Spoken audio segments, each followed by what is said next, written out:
WXRK, New York, 92.3 K-Rock. Great rock. Period. Each Sunday, in the early hours, as the sun goes blood red, then fades to darkness, three wee lads, one of them far more weird than the other two, leave their womenfolk behind and journey to an empty radio station in New York City. There, they rise up against the bloody rubbish of the radio industry that plays the same 15 songs off a hard drive and gives away tickets to crap concerts. This is the Lazlow Show, starring Big Wayne. I did a cameo too. Word Up, you know that one? You did a cameo in the cameo video. Yes, that was a crack night too, I gotta tell you. You were on crack? Oh, we were cracked up. And Reed, who wears a dress and rides a scooter. You know what?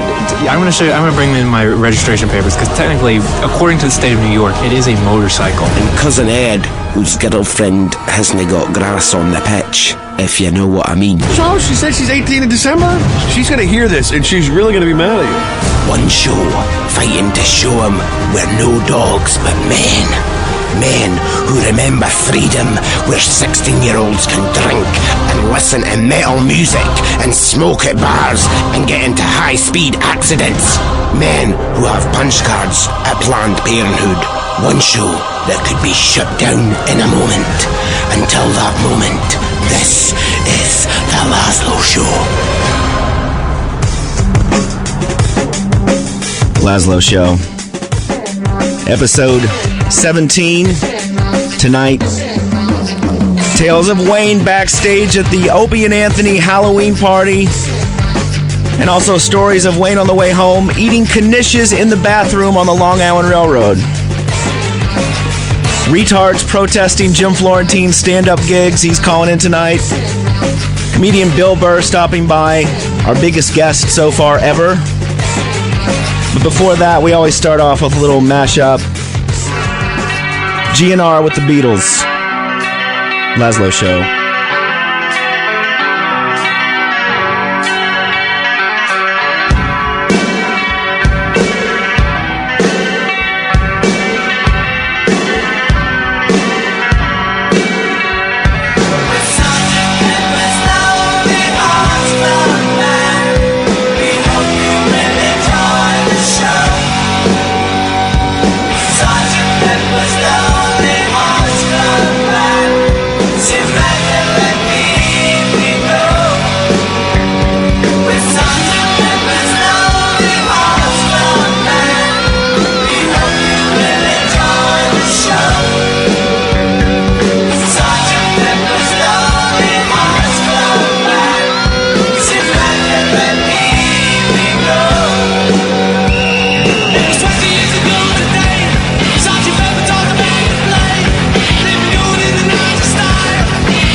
Show.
See, I don't know if you can even call that a mashup because they really didn't even put any of Axl Rose in it besides him like howling. Is that a bad thing? I don't know. Yeah. It was all right. No, I think they work pretty well together. Basically, I just find two songs that have the same beat, and then I can become rich and famous. Right, like AC/DC, they just did the same album 15 times. Are those guys selling that? The guy who did that, does he sell that? You know what? I found this message board where people post like mashups they're working on, so that's where I find all this stuff. So you get it for free? Yeah, of course. It's all okay. Copyright violation is what it is. So somebody took a Nine Inch Nails song and overdubbed it with the Ghostbusters theme, and that was pretty good. I actually did hear that one. It's funny. And then I was on this message board, and somebody mashed Michael Jackson with Johnny Cash. And if I find this person, I'm going to mash him. I'm going to put an ice pick through his eyeballs. That's like two of your favorites. No. So I'm going to guess you're not a fan of the fact that movie's coming out. No, I think it's fine. Really? Yeah, I've read his books. Yeah, but it's weird. Like, Joaquin Phoenix is singing, and I don't know if I'm going to enjoy it. Well, the Doors movie, I mean, you could say the same thing. Well, Val Kilmer nailed it, though. I mean, he really, really pulled Jim Morrison off. We should probably get to the part where we talk about, like, what the show is and everything. Okay, go ahead. Are you done? Sorry for interrupting. All right. This is the Lazlow Show, episode 17. Tonight on the show, we've got Jim Florentine, comedian, calling in. Comedian Bill Burr is supposed to be stopping by. Our biggest guest yet. You should have seen Reed. We actually saw Bill Burr backstage at Opie and Anthony's Halloween party, which we were at on Monday. And Reed was horrified at Wayne's behavior at this thing. Not in front of Bill Burr, though. No. But, yeah, well, I guess we'll get to that in a little while. What part of the night bothered you? No, nothing. Lazlow just made that up. Oh, okay. No. Is he a heavyset guy, or he's just your most famous guest? No, he's just, he's on HBO specials. We're legit now, We're Ed. legit now. So I'm going to know who this guy is? Cause, Sure. I mean, off the top of my head, I don't know the name. Well, if you follow comedy, he's like definitely one of the best comedians out there. But so we were invited to the Opie and Anthony party, and Wayne got like constantly upgraded at this thing. He started with just the schlub pass, where he was on the floor with the common people, With the common folk. and yeah. then because you're a common guy, you're a carpenter during the week. I am a common guy. And then how did you got upgraded to what? Thanks to you. First, it was just a VIP, and then we bumped into Club Soda Kenny, and next thing I know, I had all access pass, and the Guinness never stopped flowing. Yeah, so there's this waitress backstage, and she says, does anybody need a drink? And Wayne goes, can I get a Guinness? And she's like, well, we don't have that. We have to go we have to climb several flights of stairs and go to the restaurant. And Wayne's like, I want Guinness. And They asked me what I wanted. I wanted Guinness. I like that. He figured he would help her out by ordering two at a time. And it Right. worked, right? So he was literally had both hands full. He had a pint in each hand. And what, you were like 11 or 12 in you? 11. well, what did they teach us in Ireland, Lazlow? A bird does not fly with just one wing. You need two. Yes, I like that. A bird does not fly with just one wing now. It always sounds better with an accent. You have to add then or now to the end of every sentence, too. But so they're about to like Opie and Anthony are about to go on and announce the show and bring out a bunch of comedians and stuff and talk about what bands are going to be there. And Wayne sits by the stage door in back, and people start running up to him because he looks like he's a bouncer. Right. They start running up to Wayne and asking him questions like, "Can I get a flashlight?" And Wayne goes, "Yo, I'm with the Lazlow Show." Right. Like I that think means first I something. said, get me a flashlight. I'll get you out there, but I'm really with the Lazlow Show. I'm here to enjoy myself. Yeah. Yeah. Can't you see my hands are full?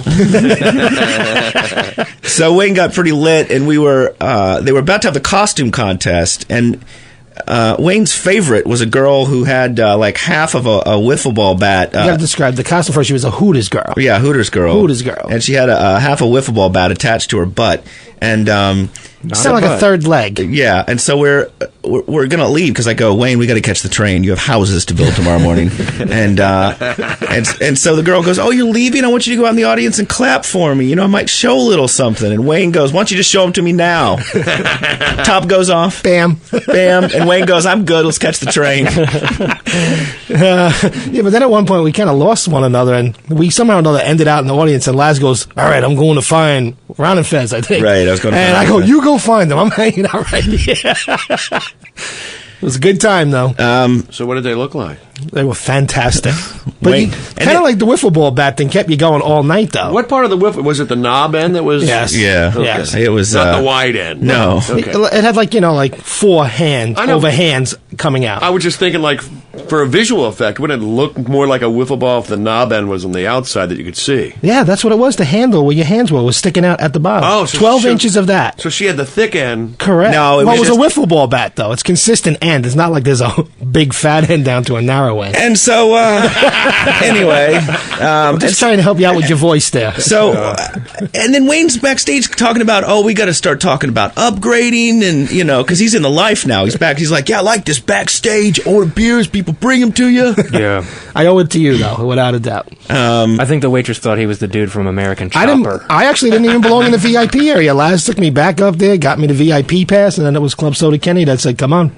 Club Soda Kenny, and one of our guests tonight is they're working on another one of those Meet the Creeps DVDs. Meet the Creeps too? Oh, that's going to be great. He was telling Wayne this great story of I guess they filmed pieces for it already.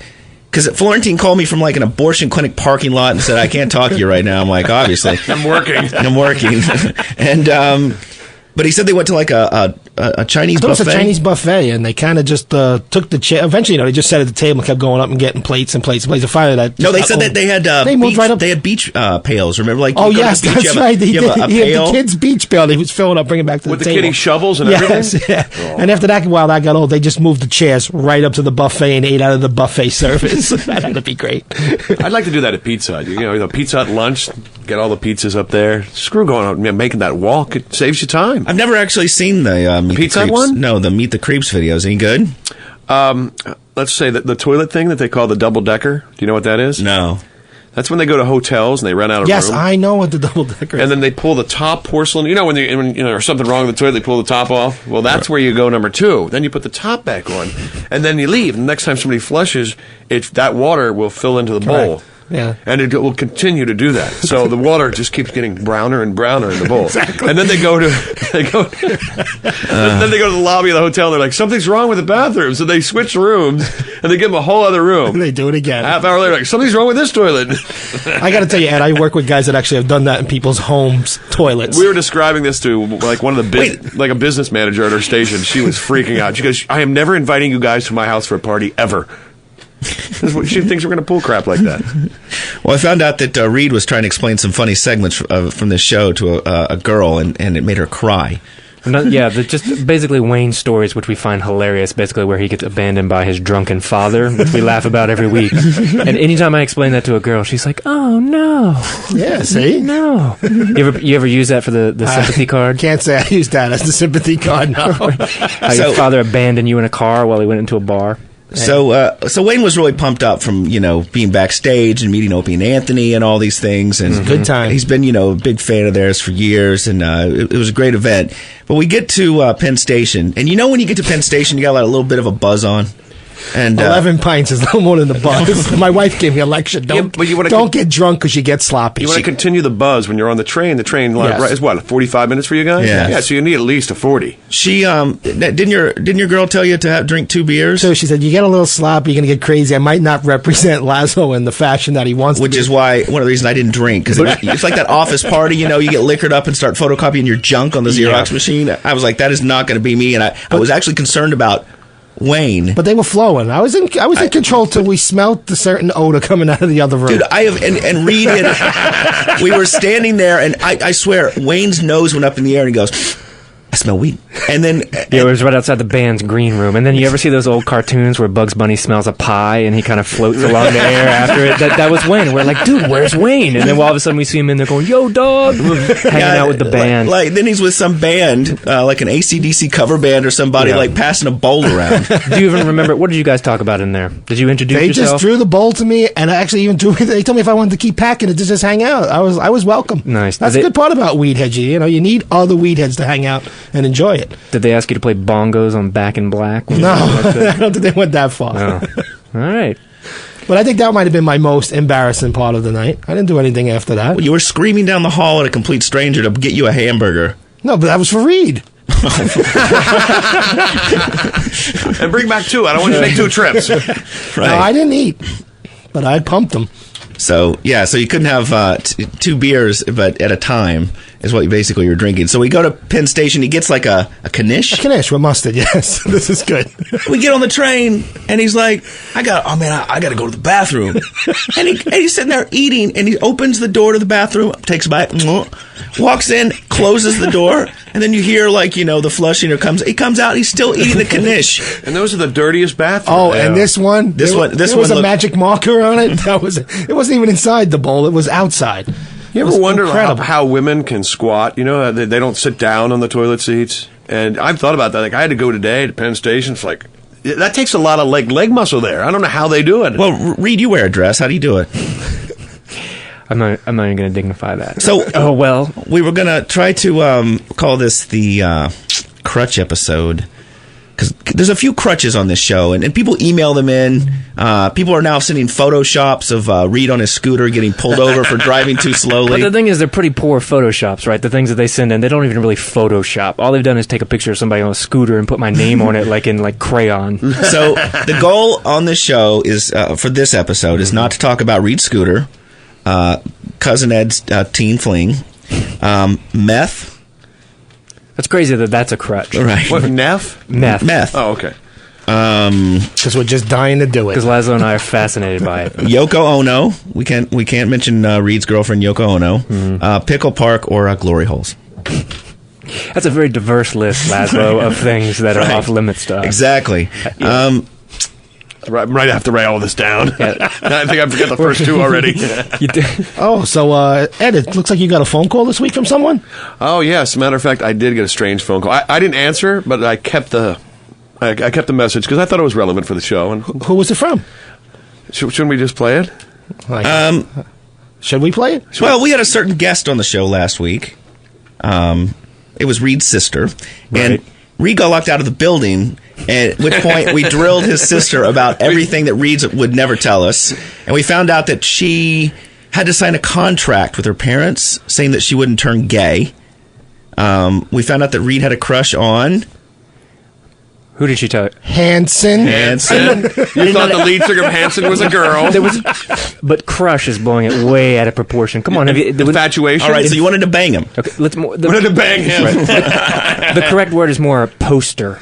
I had a poster. I didn't have a poster. What was it? Out of Bop? What was it? No, I'm kidding. I just thought when they first came on the scene that the middle one was hot. And how old was the middle one at this point? Dude, I don't know, man. How old were you at this point? It's an honest mistake. Yeah. It is? How old Dude, are I you? didn't think it was I didn't make the mistake. No, all right. I mean, Hanson's only been around for less than 10 years, right? They played this week at... Yeah, but hold on. And Reed, Yeah. how old were you when you were into Hanson? I was not into Hanson. Were you like 22, something like that? See, you bring your sister on the show and she's got to dredge up something. I'm not saying it's true or it's false, but she brings that up. I don't know why she has that memory. I'm worried about, were you like a pedophile at that point? I was not. Like, how old were you when you were like swooning over this young boy? Not a young boy. That's what I was trying to get at. This was Look, I've never seen Reed this messed up. I'm Are not you a Boy messed up. Scout? I just don't have. Are you a Boy Scout troop leader? Have you ever thought about joining the Catholic Church? Oh, if only we could use our crutches. I have something to say. This is new crutches. Like, I wish that was a crutch. This is new crutch. I gotta get that Bop song. So, wait, what happens? What happens if we, stumble upon a crutch? I don't know. I think everybody has to be quiet, and that person has to hold the show for 30 seconds. Wow. We were going to have punishments. We're gonna have we couldn't punishment. Think of appropriate punishments for everyone. Yeah, we were going to bring in some skull, and everybody had to dip. I told Something like Laz that. we should do it old school. Bring in an old ruler and crack somebody over the knuckles. He goes, I like that. He goes, I'm trying to run the board. He said, well, don't make any mistakes. I like Exactly. that. That's pretty good. For Wayne, we were going to make him read a New Yorker article. New Yorker. Yo, dude, I'm 2 paragraphs in. It's killing me. It's about some opera singer who's really prophetic. Here's the Wall Street Journal. What's the last thing you read, Wayne? I don't know. A couple of articles out of this newspaper in front of me. That's about it. He's looking at the Kate Moss photo Yes, right now. the Kate Moss photo was So hot. I guess somebody called, Cousin Ed, you wrote your name on somebody's arm last week. Oh, yeah. Well, what happened? Your sister had like a phone number written on her arm from the deli guy? From the deli. Apparently, every time a guy hits on her to appease them, she goes, just give me your number, I'll call you. She's never being allowed to move to this Her city. arm looks like a bathroom wall. That's what I'm saying. Any crazy guy comes up to her in the deli and says that they can change her aura with some sweet lovin', and she'll just write that guy's number on her arm. So Graffiti Meg. yeah. That's right. So apparently while I was out of the room... I thought it'd be funny. When you come back, you found my number on her arm, and it would have made you upset. Hey, Reed, just so you know, there was 3 guys in here that wanted to taste her aura, too. Man. The aura of Fulton Fish That's Market. so wrong in so many ways. We tried to lock you out for a little longer. So I got this little bit.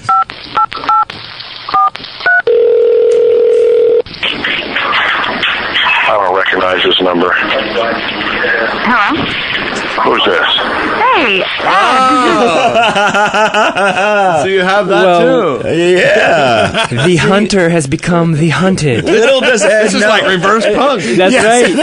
Wait, where was I that night? Played you, playa. Where was I that night? Little does Ed know, we put Reed's sister up to calling him and saying all sorts of... Well, I'm glad I didn't call her back and try to set something up. That would have made me look foolish. That's right. But the thing is... I think Jim Florentine's calling. Is that Jim? Yeah, what's going on? Hey, it's Lazlow. You're on the air, dude. Oh, so I can't curse? Yeah, that'd be a good idea. Where are you? You're up at some college right now? Yeah, I'm up in Buffalo. Are you taking classes? I should be. So how are things? Everything's good, man. I wish I was going to be in the studio tonight, but I got stuck up here. I got to do this crap, you know. So, I got to entertain these 20-year-olds that think everything is mean and going to groan at every joke. well, you have you get trouble on college campuses? Well, yeah. I mean, if you don't, kiss the audience's ass, yeah, you definitely get in trouble if you're a white male, They don't like you, if you do anything a little edgy. But then, I do that special ed character, and there's always an uproar whenever I show up at a school. Now, Florentine called me on Friday night and was telling me that you've got the advocates for the mentally handicapped a little bit upset at you. Yeah. Well, yeah, because I was playing this college, and they had me advertised, so they put posters up a couple weeks before me, a poster of me, and then the picture of the puppet with the helmet on. The one that goes, yay! Yeah. So so the posters were all around school, and I guess some professors got wind of it. It was a private Catholic school, and they were ready to protest the show and all this stuff. The kid that booked me got in trouble. They said we're all going to come down there. The nuns were going to show up at my show. The nuns were going to show up with retards. Well, yeah, no. One of the professors teaches special ed on the side, and she said she's going to bring all the special ed students and put them right in the front of my comedy show and explain to them why I make fun of handicapped people. See, I get confused when you say one of the professors teaches special ed. I'm thinking she teaches the puppet. Oh, no, special ed classes. Right, I understand that now. Yeah. So they were going to protest. And the kid's freaking out. He's like, they're all going to show up. They're going to sit right in the front. I'm like, good. I go, they laugh at everything. I'm going to kill. I'll record a live album tonight. What would you call that? What would the live album be called? I don't even know. Everybody Loves Retards. The Droolathon. Yes, but they didn't show up. That would have been great, though. They would have been laughing at the setups. I was like, anybody been in a Starbucks lately? Ha, ha, ha. I'm like, wow, that joke's pretty good, I guess. Wait for the punchline. So the guy that booked you got in trouble. Well, he was really nervous. He thought all this stuff was going to happen, but nobody showed up. But he's like, if you just do 30 minutes, it'll be fine. I'm like, supposed to do an hour. He's like, I just want to get the show over and it just to go smooth. So I only had to do half the time. It was beautiful. Nobody showed up. That was fine. 30 minutes of offensive material is okay, but an hour is not okay? Well, he was just nervous that they might show up at some point, so he just wanted to get the show over with. Did he try to tell you what material to do? Like, don't do special ed? PG, and I'm like, I haven't seen a PG movie in 10 years. I don't know what that is. What do you want me to do a goofy white guy dance? That's what I see in PG movies. Do a romantic comedy, Jim. Yeah, that's exactly. what you... There's no happy endings with my jokes. They usually end badly. So we saw Club Soda Kenny backstage at Opie and Anthony's Halloween thing. He said you guys have been shooting a DVD? Yeah. Is Wayne in the studio tonight? Oh, yeah, Jim. What's up, guy? Dude, you are my idol. Right back at you. That Lazlow was playing. I'm like, this guy should have his own show. I'm working on it. I'm telling you, how are you not a sitcom? That's a show that, you know what I mean? I hope so one day. Because like that whole concept of My Name is Earl is he goes back and apologizes for everything he did, and I guess, I don't know how they shoot it. Maybe they show what he did. I mean, just imagine if Wayne did all that stuff. My name is Wayne, and goes back to those crack houses and reenact the scenes. We just want to see what he did. We don't need the makeup for it. No, Jim, the crack house is still... Just Wayne giggling over what's going on. Jim, the crack house is still there. We don't have to get a set. Nice. Yeah. Well, let's go shoot it. I think you and Wayne should team up for some Comedy Central thing. I got to meet him. I know. I got to see if I can work in a bit. You know what? Here's what happened. Like, I was talking to Bill Burr, and I said, "Hey, would you be interested in maybe coming, being on the show?" And when I was on O&A, I played a couple of clips from our show. With Wayne talking about his romantic moments and the double abortion and all the other stuff. And so we're backstage. We're backstage at Opie and Anthony's thing. And Bill Burr could not wait to meet Wayne. I was like, I see how this show is going to go. And then I had to put a demo together this week for Infinity, because they're going all talk and all this stuff. And I looked down the list, and it's like Wayne bit, Cousin Ed, Wayne bit, Reed. I was like, it's quite obvious where the show's going. It's going to be the Wayne show. Look, man, you always need a sidekick with problems. That's why I work with either like Jim Norton or Club Soda Kenny, because those guys are hilarious and they both got problems. Now, I talked to you the other day. You were at some abortion clinic? Were you filming something? Yeah. We're just filming a nice documentary. No, we're doing one of the bits for the hidden camera DVD where I pull up there in a car with a girl that has a pillow under her shirt like she's pregnant. And I make her get out right in front of the protesters and start telling her to get in, screaming at her to get in there. She's like, I thought you were taking me to the diner. I'm like, this isn't the diner. Oh my God. And then when she does it, I chase her around the car. She jumps in the car and takes off, and I chase her with a coat hanger. No, it's just silly stuff. Silly stuff. Harmless. From real life experiences, I take it. Oh, of course. And you're shooting some weekly thing for Comedy Central now too, right? Yeah, they got a new channel, a new broadband channel on the internet called Motherload. Like, I guess if you go to ComedyCentral.com and then go to Motherload, and we have a different clip of hidden camera stuff up each week. And you got some Club Soda Kenny on that? Oh yeah, we bring him to a buffet, and we were talking about the buffet earlier. Yeah, we bring. I had to borrow my sister's got like 3 little kids. I had to borrow beach pails for the bit. She's like, "What are you going to do with these? You're sick. Are you bringing these to the abortion clinic?" I'm like, No. Can my kids play with them afterwards? Yeah. She didn't even want them back. She's like, I don't even want to ask what you're doing. Just take them. Yeah, so we're just filling all the food up in the pails. Like, how much food? How big were these pails? The kid brings to the beach. Pretty big. Gallon. And so, And we had the rakes and the shovels. And there's just 3 idiots. It's me, Don Jameson, and Club Soda Kenny sitting at a table, eating from these pails with these big shovels. You got to see just the scene. It's just ridiculous that 3 grown men are doing that. People are just looking around and disgusted, walking out. And then, we pulled the chairs up to the buffet and we ate at the end. That first Meet the Creeps was one of I told you about this. When I first got a copy, I was at the airport with my headphones on, and literally the stewardess had to come over and tell me to be quiet, because I was just, all they could hear, they couldn't see the video, and I was just laughing at the top of my lungs on the plane. Yeah. Volume 2, we're almost done with that, too, and it's just as sick.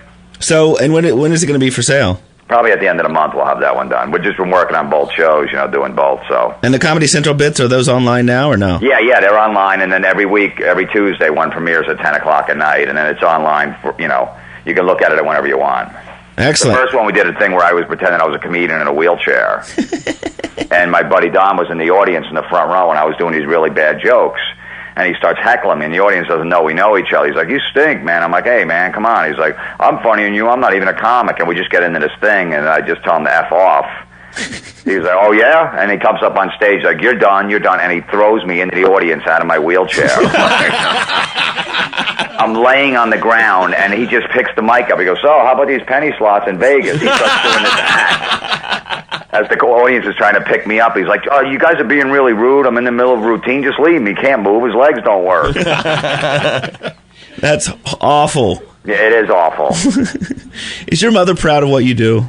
I only show her the silly ones. Right. Like the abortion bit and the upper decker. The upper decker. We were talking about the upper decker earlier. Good God. And so you're actually going to be coming on the show December 4th solely for the purpose of hanging out with Wayne. I can't wait. Should be a good time. I want to go to those crack houses first. Yeah, you got to listen to last week's show. He was talking about smoking crack, and then he was in the Cameo video, and then like a Ramones video on crack. Yes. Really? Yeah. That's how you earned crack money, I guess, in the 80s, was you went and starred in videos. So. You used to smoke a lot of crack, Wayne? No, not a lot. For a year, I was on a binge show, Friday to Sunday, Monday morning, Oh, something yeah, like that's not bad. As long as you take Monday through Thursday off. that. You had to recover. The bank account was drained by Monday. And then what, you used to pick up hookers while you were on crack? No, actually, we'd lock ourselves in places, hotels, garages. Why'd you lock yourself in a place? Because the paranoia, I told you, the volumes were needed to cut the edge. You would get paranoid, yes. By the way, volumes means volumes in Wayne speak. Just imagine if one of his friends had a camera and they filmed that. What a reality show that would be. Well, we do have a little bit of footage that we may be showing in the near future, but it's Wayne with a homeless girl. Up. It's Wayne with banging a homeless girl. See, that would be the great reality show, to take all your old footage and then sit your parents down and all your relatives and make them watch it and get their reaction. Yeah, thank God video cameras weren't around back then. Hey, so Florentine, we may have some extra, like some bonus footage for your Meet the Creeps DVD. You could put Wayne banging a homeless girl. You banged a homeless girl, Wayne?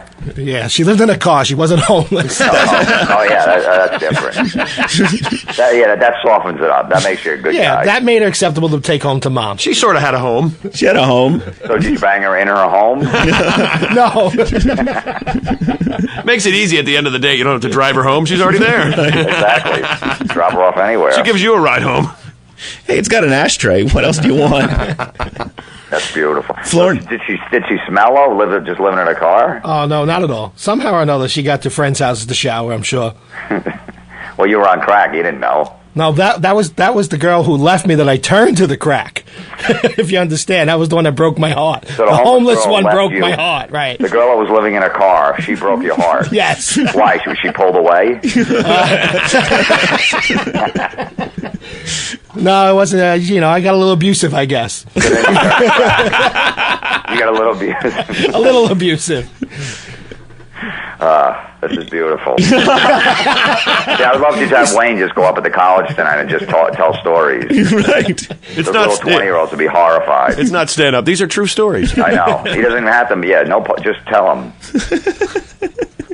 All right, Florentine, we'll let you get ready for your show. What time you go on? Like 7:30, I think. And what's the pre-prep? Do you smoke a cigarette? Do you have a beer? No. No? I just go up. They don't have liquor at the college shows. Really? Yeah, so you just go dry. They sit there and drink soda. When you're done, they run out. The whole audience is sober? Yeah. Oof. How does that work? It sucks. So you like having people sort of liquored up, they laugh more? No, it's definitely easier. I mean, even though you got to deal with a bunch of drunks, it's definitely easier when they got some liquor in them. When you're talking about abortion and upper deckers on stage. Yeah. It's easy to have a couple beers in you. You ever thought about just, getting some 24 packs of Busch Light and throwing them out into the crowd and getting the party started? Dude, they would hold my paycheck back. It's ridiculous.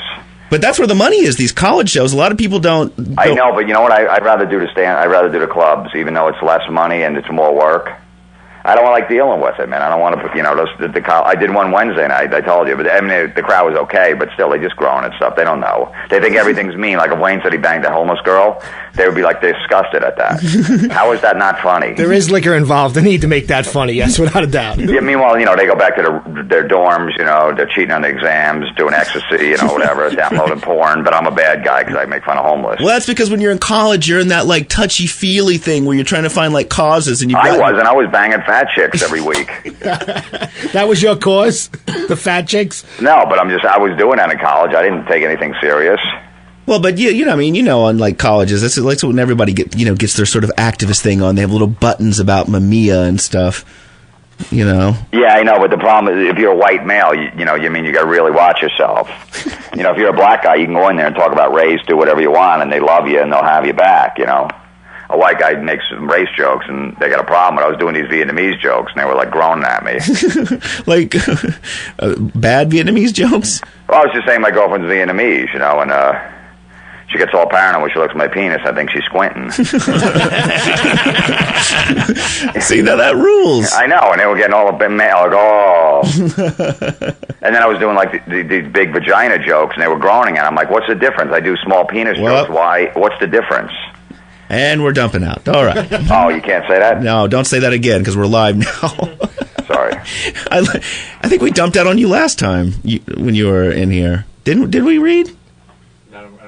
Oh, I don't even have your mic up. That's how important you are to this show, Reed. I will clean up my act for December 4th, I promise. No, that's fine. Don't worry, it's great watching Lazlow freak out finding the button. He pushed buttons. He still don't know if he pushed the right button. Have your hand just on the button with Wayne in there. Dude, you have no idea. I literally have nightmares where Wayne says, like, the F word, and, like, I can't get to the button fast enough, and then the FCC storms in. There's black helicopters. I have nightmares, which is... Well, I want, like, several delay machines here so that we're actually doing the show and it airs, like, 5 hours later or something. Yeah. So we'll do good luck tonight, and we'll see you in a month. All right. Thanks, man. Thanks. See you guys later, man. All right, Jim, later. Jim Florentine, ladies and gentlemen. Hang up that... turn your mic back on, Reed. See, I'm still trying to figure out what was done. During commercials, you got to tell me what was said wrong. Okay. I don't think anything was said wrong. Neither do I. Said in the clinical form. I've been doing this a while. I don't think anything was. Well, you know what, dude? It's better in this day and age with a $250,000 fine and you being fired. Yeah, yeah. Fire drill. I like it. Yeah. And, sometimes I just dump out so we sound edgy. I mean, like, ooh, those guys are on the edge. Well, you did that this week. He told me that he had the... I did it on purpose because Stern was talking about David Lee Roth, and he got dumped. And he started raging on and on and on about it. And next thing you know, like later that day, I was on the air, and there was a story this week about a deer that ran through a window because he saw his own reflection in the window. I saw that. Thought it was another deer. Storms through the window, ends up in this like little girl's room. Father comes in, hears all the racket. The deer runs out of that room, runs into the master bedroom. He's wrestling the deer. It kicks him in the nads. Next thing you know, he doesn't want to do. Grabs him by the neck, cracks his neck, kills the deer. Takes him to the butcher, chops them all up, gets to eat them. Venison's great. So I can't get him on the phone because everybody in the world has him, so I settle for the butcher. Whose name, he was like Rogers, Arkansas. His name was David Lee. So as soon as they said, what's your name? He said, David Lee. I hit the dump button. So apparently I can't say that anymore. So don't say your name on my show. It's illegal. Okay. I love it. Edgy. We got to get back to this... this phone call. Oh, I thought we were over that. We don't have to go back there now, do we? I think we do. I feel violated at this Well, you point. should feel violated because Cousin Ed didn't know that we set up Reed's sister to call him. At this point, I'm trying to think. I know I was drinking, but what did I say? You were a little loaded, and it's all good. So we told her to act as psycho as possible. Wait, what day was this? Just so I can... Halloween. Oh, it was Halloween. So Monday, where was I? Okay, go ahead. You were at a bar, shockingly. Obviously. I don't recognize this number. Hello? Who's this? Hey, Ed, this is, Maggie, Reed's sister. It's that laugh of I'm going to get some action. Yeah, man. No, it was a laugh of this is going to be funny. I got some material. I'm going to rub this in Reed's face. Along with other things. Hey, Ed, this is, Maggie, Reed's sister. Happy Halloween. I usually don't, I don't answer phone numbers I don't recognize. This is 212. I should just do it for the adventure. Oh, I feel very lucky. Maybe it was karma. I'm calling from my brother's phone. He's out right now, and he doesn't know that I really called you on this number, and that would be a little awkward. What are you doing? At a bar, celebrating Halloween. What's up? What are you doing? I don't know. I was just kind of thinking about you for a second, and thought I would just see what you were doing, partying in Philly. You're fun, so I'd like to see you again. Hello? Hello? I could tell her, hello, what are you doing? That means I got a buzz on it. Where was Reed? That was a perverted hello. I know. Was Reed in the room? Were you in the room when this was going down? Yeah, definitely. But that was the thing, is that my sister actually came up with the idea because she went home and she saw that Ed had written his phone number in magic marker on her arm. So she was like, we got to call that dude. And I was like, yeah, cool. And then we'll tape it. But the thing is that she woke up the next morning and she had such a bad stomach flu or something that I actually had to take her to the hospital. Yeah, she went to the emergency room. Like, what did you do to the poor girl? You wrote, like, your phone number on her arm. Would you write it in, like, avian bird flu? I fill my pens with roofies. It eventually seeps through the skin that way. If they're not going to down it, via orally, I'll get it in them somehow. The roofie marker. Yeah, so she spent literally like the whole day in the hospital, in the emergency room, drugged up. She had an IV in. She was like just feeling horrible. So finally, at the end of the day, she was feeling well enough. I brought her home, pulled out the sofa bed. She was laying on my couch watching movies. And the first thing she said to me was, out of her like sickness stupor, was, "Yo, we gotta call Ed." So I put her on my back and carried her over to the phone, and she like dialed real weakly. And then, but you can record from your house. She wanted to do it. Sure, yeah. Wow, I don't have that yet. Dude, what? And here I am, like thinking, we got Reed on this one. See, here's the recording. The best part was Cousin Ed goes, "Hey, I saved the..." Because she called back. There was some type of misconnection with the phone. At that point, I'm like, I'll deal with this later. Now I've got her phone number saved in the phone. I'm going back in the bar. Cousin Ed goes, "Oh, man, Reed's sister called me, and I've got the message recorded." And he's like, "But I feel bad bringing it in. Reed might get mad." I'm like, no, maybe you ought to do that. So he probably won't. He brings it, and I'm like, he sent it to me. I didn't even use it. What I did is I used the recording that Reed made from his house, but I kind of put them together a little bit there. I made a little creative editing. Oh, boy. A little creative. What we set her up for was, she called you, she didn't think she was going to get you, and you actually answered the phone. So then when you guys got cut off, we had her call back and just leave this really weird, like, clingy message. Like, she wanted to come down to Philly and hang out with you and take you to an art museum or something. I was telling my girlfriend about this whole thing, too. I was like, what? You were That's telling your girl that's that's the best. Why? This is the best sketch. All right. What's wrong with telling her? Well, little three-way action. No, come on. Because first of all, she listens to the show online. Right, because you can download every episode of our show at lazlow.com, shameless plug. So it was like, all right, she's going to hear this eventually. It's like, I'm honest with her. So I'm like, this is what happened. I'd already told her that she had come in the studio. We were harassing her while Reed walked out. And so I was like, yeah, she actually called. Remember I told you I wrote the number on there? I said, she called, and I saved the message, and we're going to play it in front of Reed and get him all mad. And then I was thinking, then we should call her, Lazlow, while I'm on the show, and I'm act like I didn't come up this week, and it's Sunday. Hey, what are you doing? And but obviously, I got. You got reverse punked or whatever. But what's scary is, Reed will not even listen to last week's show when he was out of the studio because he doesn't want to know what his sister said. It wasn't nothing bad. Well, she's a little younger than me. There's something. A little? She's 20. She gave more about your gay sister than you. So, Laz, you took... and Camp Lickalock might replace Lick-a-Lot might replace Pickle Park. Crutch, 30 seconds quiet. I don't know what to say now. We didn't say we were doing the Crutch show, and if so, I'm going to bring it back to you and the romper room girl that you date. I got to go another whole minute? All right, this could be bad. I don't know. So I'm going to have to go in to tell a Laz story, and we'll see how fast we go to a commercial here. I know Laz a long time, and there's certain things about his life. There it goes.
92.3 K-Rock's Lazlow Show. Comedian Bill Burr has arrived. Hello.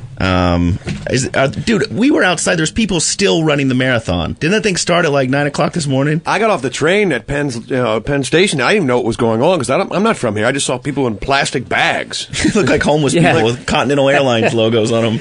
Yeah, they look horrendous. I was up in, it's like on 110th and 5th Avenue watching them come by, and it's just every one of them. They just look like they're staring into the sun. They got that look.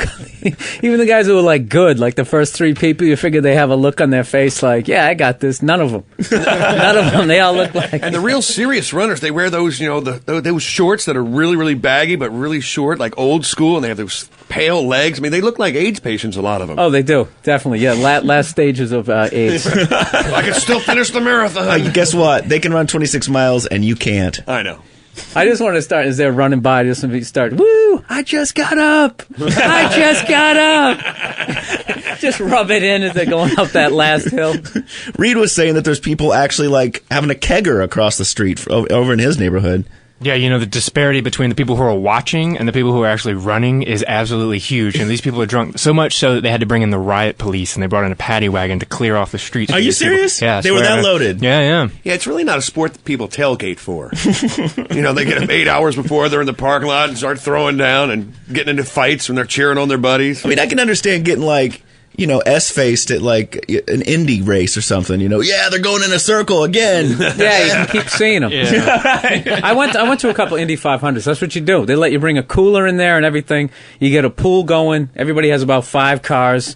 And then you just hope you wanted to see an accident, but what you don't realize is they hit the wall at 200 miles an hour and they just continue, 180, 150, 160. So you just see and the stuff just goes flying down. So you never really get to see it. It's not as good as TV. No. That's my problem when I go to major sporting events now. Like, when I was at the Super Bowl, I'm like, oh, this is amazing.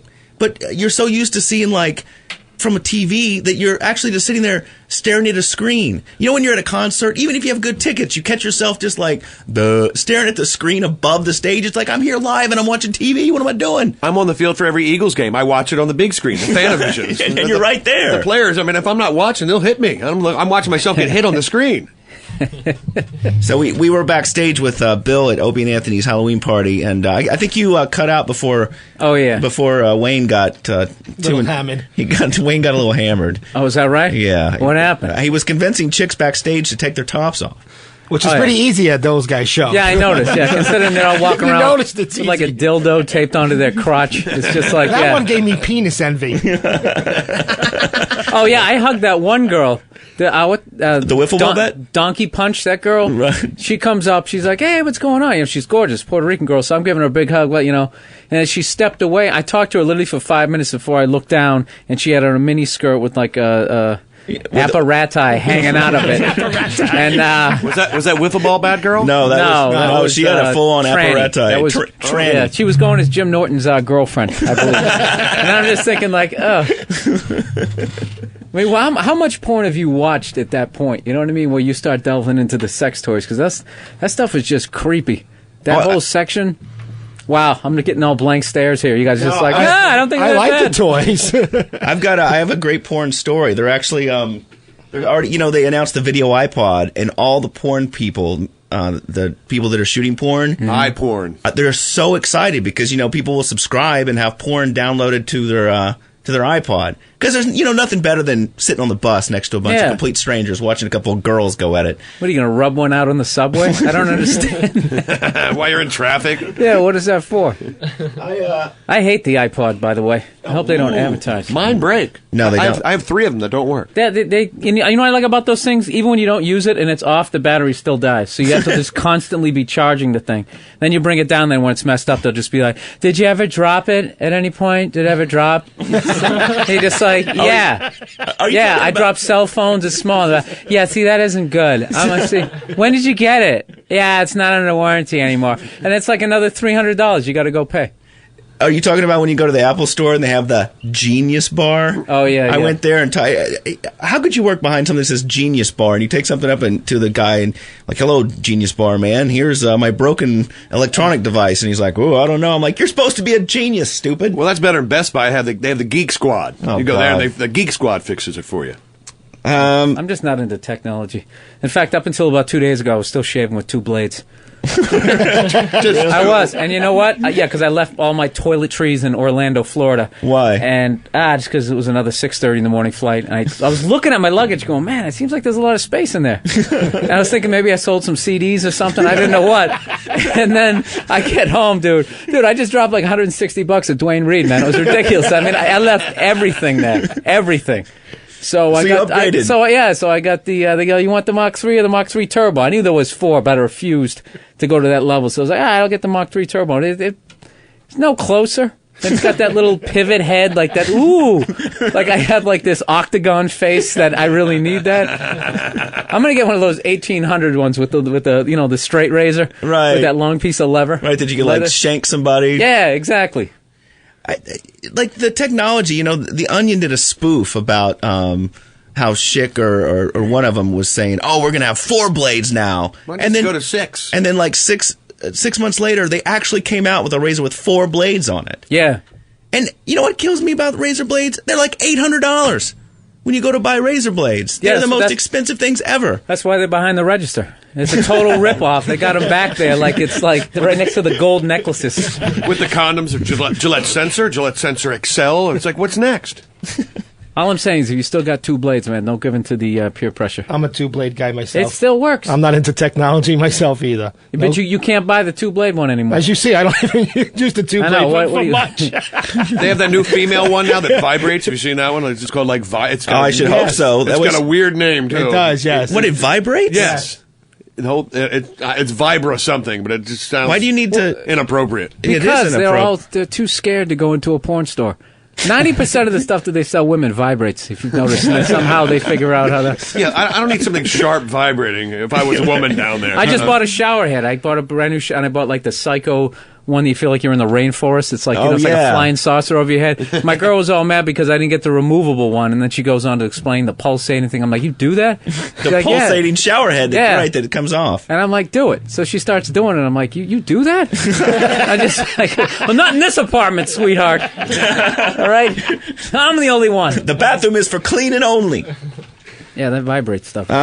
So back to this iPorn thing. This one place already loaded some online, and people have downloaded 500,000 downloads and they say that they're going to start shooting porn specifically for the iPod. So they're 3 to 5 minute clips. So the story's got to be really fast. That's I guess about what you need is 3 to 5 minutes. Well, because some of those have like the pizza man, come inside, and they have like 4 or 5 minutes of dialogue, and then they get it on. The screens are too small, I think, for porn. You can't get a good look at the boobs at that point. Yeah. Who wants small boobs? I want a big boob. So what you do is you just wait for this first wave. What you just complained about, all the freaks out there are going to complain about. Then they'll fix it. The next wave. I'll get the plasma big screen iPorn. That'll be great when you're on a plane. There's a I feel Christian family behind you. Awkward now looking at my Playboy. I mean, sometimes even Maxim. But now with my iPorn? I love reading Playboy on the train or on the airplane. Just, To make people feel awkward? Well, they. You're 18, you're allowed to. Right. It's like Dr. Phil this week was talking about breastfeeding. Is that a good segue? Yeah. Anyone? No? Oprah had the... what does she have on there? Why do men go to strip clubs?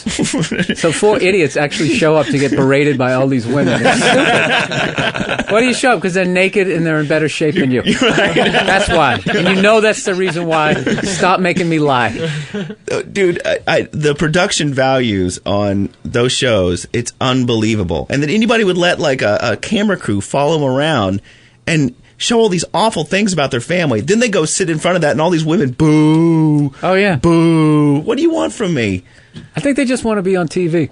And you were saying that there was some, they were like having some JonBenet Ramsey fest or something, like little kids trying to be. Oh yeah, on Oprah they had. Oh, it just keeps getting worse and worse. She was having the kid talent, right? Yeah, the most talented kids, and you could tell they were going up there, right? And a lot of them, like one girl was just like, Oprah's like, she's only 4 years old and she's already memorized the Martin Luther King "I Have a Dream" speech. So this little white girl comes out, and she's like, she knows what any of it means, right? And first of all, I'm just picturing like the white parents at home going, okay, how can we get our kid on Oprah? Right. What's going to appeal to Oprah? Right. Who has their little 4-year-old white girl in the middle of the suburb? That's the first thing she memorizes? The Martin Luther King "I Have a Dream" speech. It was really pandering. And I don't know. Kind of hoping she was going to fall and break her neck. I didn't really think that was much talent as much as memory.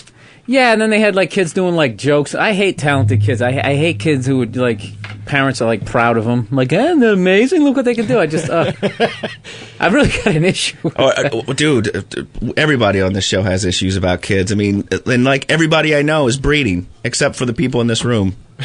And you know, you get like you used to have good conversations with your friends over the phone, and now they call. Can I tell you what my little darling did? No. I want to hear, like, about cool things. But isn't there a part of you that thinks I should breed just to make up for the de-evolution that everybody else is doing? These guys in the trailer parks that are having kids and just bringing, you know, the entire, like, mankind down. But yet you always feel like you're smarter than them. So, you know what? I should pop out a few just to equal it out, to balance out. No, because genius skips generations, dude. I would have a little retarded Republican child. Jim Florentine would be making fun of him. And then you'd have to protest. Not on my show anymore, dude. I've got a kid and you made fun of him. No, they're not. You know what? Actually, it's good. No one's really dealing with the population problem. You know what I mean? Yeah. 4 guys in this room are. Yeah, exactly. No, I think the American military is making a dent.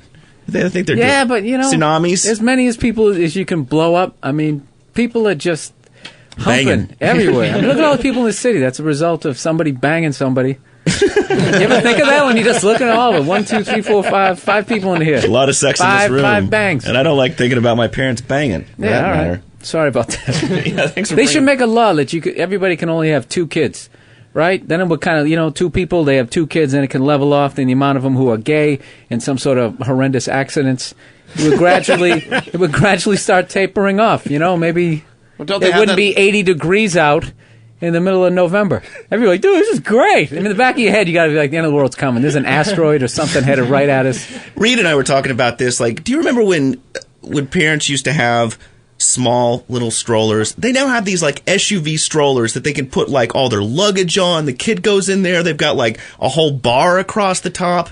And Reed was saying like a building collapsed on one of these things, and it still stood. Yeah, did you guys hear this? That this building on the Upper West Side just basically fell on a nanny and her child, and the which nanny, is comedy, of course. Is right, or tragedy. And you know, this whole building just collapsed, and the nanny got really messed up. She got broken bones and stuff, and the baby in the stroller, fine. Completely fine. And they come barreling down the aisles with this thing like, oh, I made a baby. Like, great, you and 80 billion other people. And they have the Transformer ones now, too. My friend has one. It's a stroller. Then when they get home, it converts into, like, the crib. Into a wet bar. I like how the rich people, they don't even deal with their kids. I had a couple people in the penthouse of my building. They're like ridiculous. I've seen at least 52 different people with this same baby. Never seen the parents. Isn't that great? Once you get money, you don't even have to raise your children. Oh, yeah. Reed wrote an article about like what rich people pay for. You were saying that like one guy has a private jet for his dog or something. Yeah, man. These two rich people got divorced, and so they hired somebody to maintain custody of their little dog. So the little dog would have to. I mean, the person that they hired would have to ferry this little dog back and forth between the divorced husband and wife, and they got a private plane for the dog. So it was like $40,000 a trip. They would fly the dog to the husband, then they'd fly the dog back to the wife. Burning through the ozone layer, jet fuel. Meanwhile, the dog's taking a dump by the captain. Oh, I would love to listen to that little black box tape between them. Like, you believe this crap? This little stupid thing. The last thing you hear is a dog barking. No, that's probably extra cash for him. They probably hope they get a goldfish or something. Breaks up with his next girlfriend. Gotta have his own jet by the end of it. Did you hear about the Andy Rooney thing this week? When Yes. Andy, did you hear about this? Andy Rooney was on, I guess he was on Imus, and he made a statement about the term African American. And there's some people that are very pro about what he said, and some people that are a little bit upset. Smart. I object every time I hear the words African American. You know, I don't know why we have gotten caught with that. Yeah, I don't either. I love Andy Rooney's voice. I love the awkward silence after he said it. Everyone can just sense he's going to get fired, and it's just like, I want no part of that. You got the feeling that, not to sound like Andy Rooney, but eventually... You ever wonder why sometimes... African-American, they're not going to like that one eventually either. Like 10 more years from now, we're just going to have to say something else. It's always, that in itself is evolving into something. I think in about 10 years, they won't like African-American either. I think it's leveled off. You think it's leveled off? Yeah, because it's black, African American. It's still kind of. People say African American when they have like a really high paying job. So like people like my level, yeah, this black dude came walking down the street. He doesn't care. So you're saying that African American is like 50,000 and above? Yeah, I mean, how many more syllables are you going to add to it? It's just, you know, you got American, you got African in there, you got both countries coming together. Continent and country, yeah, both represented. I object every time I hear the words African American. You know. Hello. I don't know why we have gotten caught with that. Yeah, I don't either. I mean, I'm an Irish American. Yeah, I know what you mean. What should I say? Just black, right? Well, I don't think there's anything wrong with black. I don't either. Growing up, it's funny how words get to be opprobrious. Growing up, it's funny, we used to hang them off of bridges. Yeah, something about lynching. Just makes some words a little more touchier than others. You know how he screwed up? He goes, I don't know how, and then he used we, how we got caught. Those are all buzzwords that just, you're going to be having like a press conference, just standing behind a podium, you know. All you had to throw in is you people in the middle of that sentence. And that was like the trifecta for a white dude losing his job. Right. You people. And now he got caught with that African American. Growing up, it's funny how words get to be opprobrious. The word Negro is a perfectly good word. It's a strong word and a good word. I don't see anything wrong with that. I don't. Mostly, it's not necessary to identify anyone by skin color. Which, I mean, the last part of that's quite a valid, you know, why are we identifying people in by... a perfect world. Exactly. People always try to act like, it doesn't matter if you're black, white, yellow, green. They always go on that corny speech. But what happens when you're telling a story? Yeah, dude, we were at this bar and this dude, this black dude came in, and people always clarify it. But when it's a white dude, you don't say, "Hey, there was a white dude at the bar last night." No. And yeah, but you can tell like the word Negro was like white people grudgingly. All right, we won't call you the N word. Let's come up with something as close to that as humanly possible. We'll change a vowel here. We'll throw an O at the end of it, and then all of a sudden, you know what I mean? I can see why they didn't want that one. I mean, exactly. Colored was brutal. Oh, dude, my grandmother, all the time I used to tell her, I'm like, we don't use the word colored anymore. Can you please just stop saying that word? Yeah, it's okay to keep going 23 skidoo, but there's some of the things you got to update. 23 skidoo. I don't know. You know how that started? I learned this on a double-deck bus tour with my grandmother when she came here. We were riding on it, I guess on 23rd Street. I want to throw eggs every time I see those. They have in New York. They have the double-decker buses, and people are on top, and they're like in the open air there, and they're like peering out, and they've got that "Ooh, I'm in New York" look. I just want to throw eggs at them. Yeah, give them the New York experience. My parents came up from D.C. to Philly yesterday, actually, and I saw one of those. We have them in Philly too. Open-ended bus. It goes by, and I see my mom look up with a big smile on her face. I was like, "Don't even think about it. We are not getting on that bus. No." Why not? And then two of them pull up next to each other, and then it's like a race. And the people on top of this bus are like, "Yeah, we're beating you now." You know what? I took the tour with my grandmother. It was a good time. Yeah? Swear to God, learned some stuff about New York. Never knew. You're like, oh, there's where the Seinfeld Yeah, there's where is. they shot the opening of The Odd Couple. I didn't know that. That's all right. But what's the 23 skidoo thing? Oh, back in the day, I guess girls walk down the street that always, for some reason, I don't know the way the buildings were situated, they get like gusts of wind and it would blow their dresses up and they'd pull them down and run down the street. So and scream what, 23 skidoo? No, I guess skidoo meant they were running on 23rd Street. I mean, I didn't come up with it. I just. How old are you? 800? No, I went on the tour, man. I went on the double-decker tour. There's a pier off of 14th Street. They were trying to say they built it to accept the Titanic. And then, obviously the Titanic goes down, so now they can't use it. And I guess with the ships, that's like bad luck. So they're like, we can't use this ever again. So like 4 or 5 years later, they're like, we'll use it one more time. And they boarded the people under the Lusitania. I swear to God, that's what he was trying to tell me. So, and then he's like, and it's still there. And then you go to make a left. I've taken it twice. The first time I took it, depends on if your tour guy is good enough. The first time I got it, I don't know if it was this guy's first day. He was horrendous.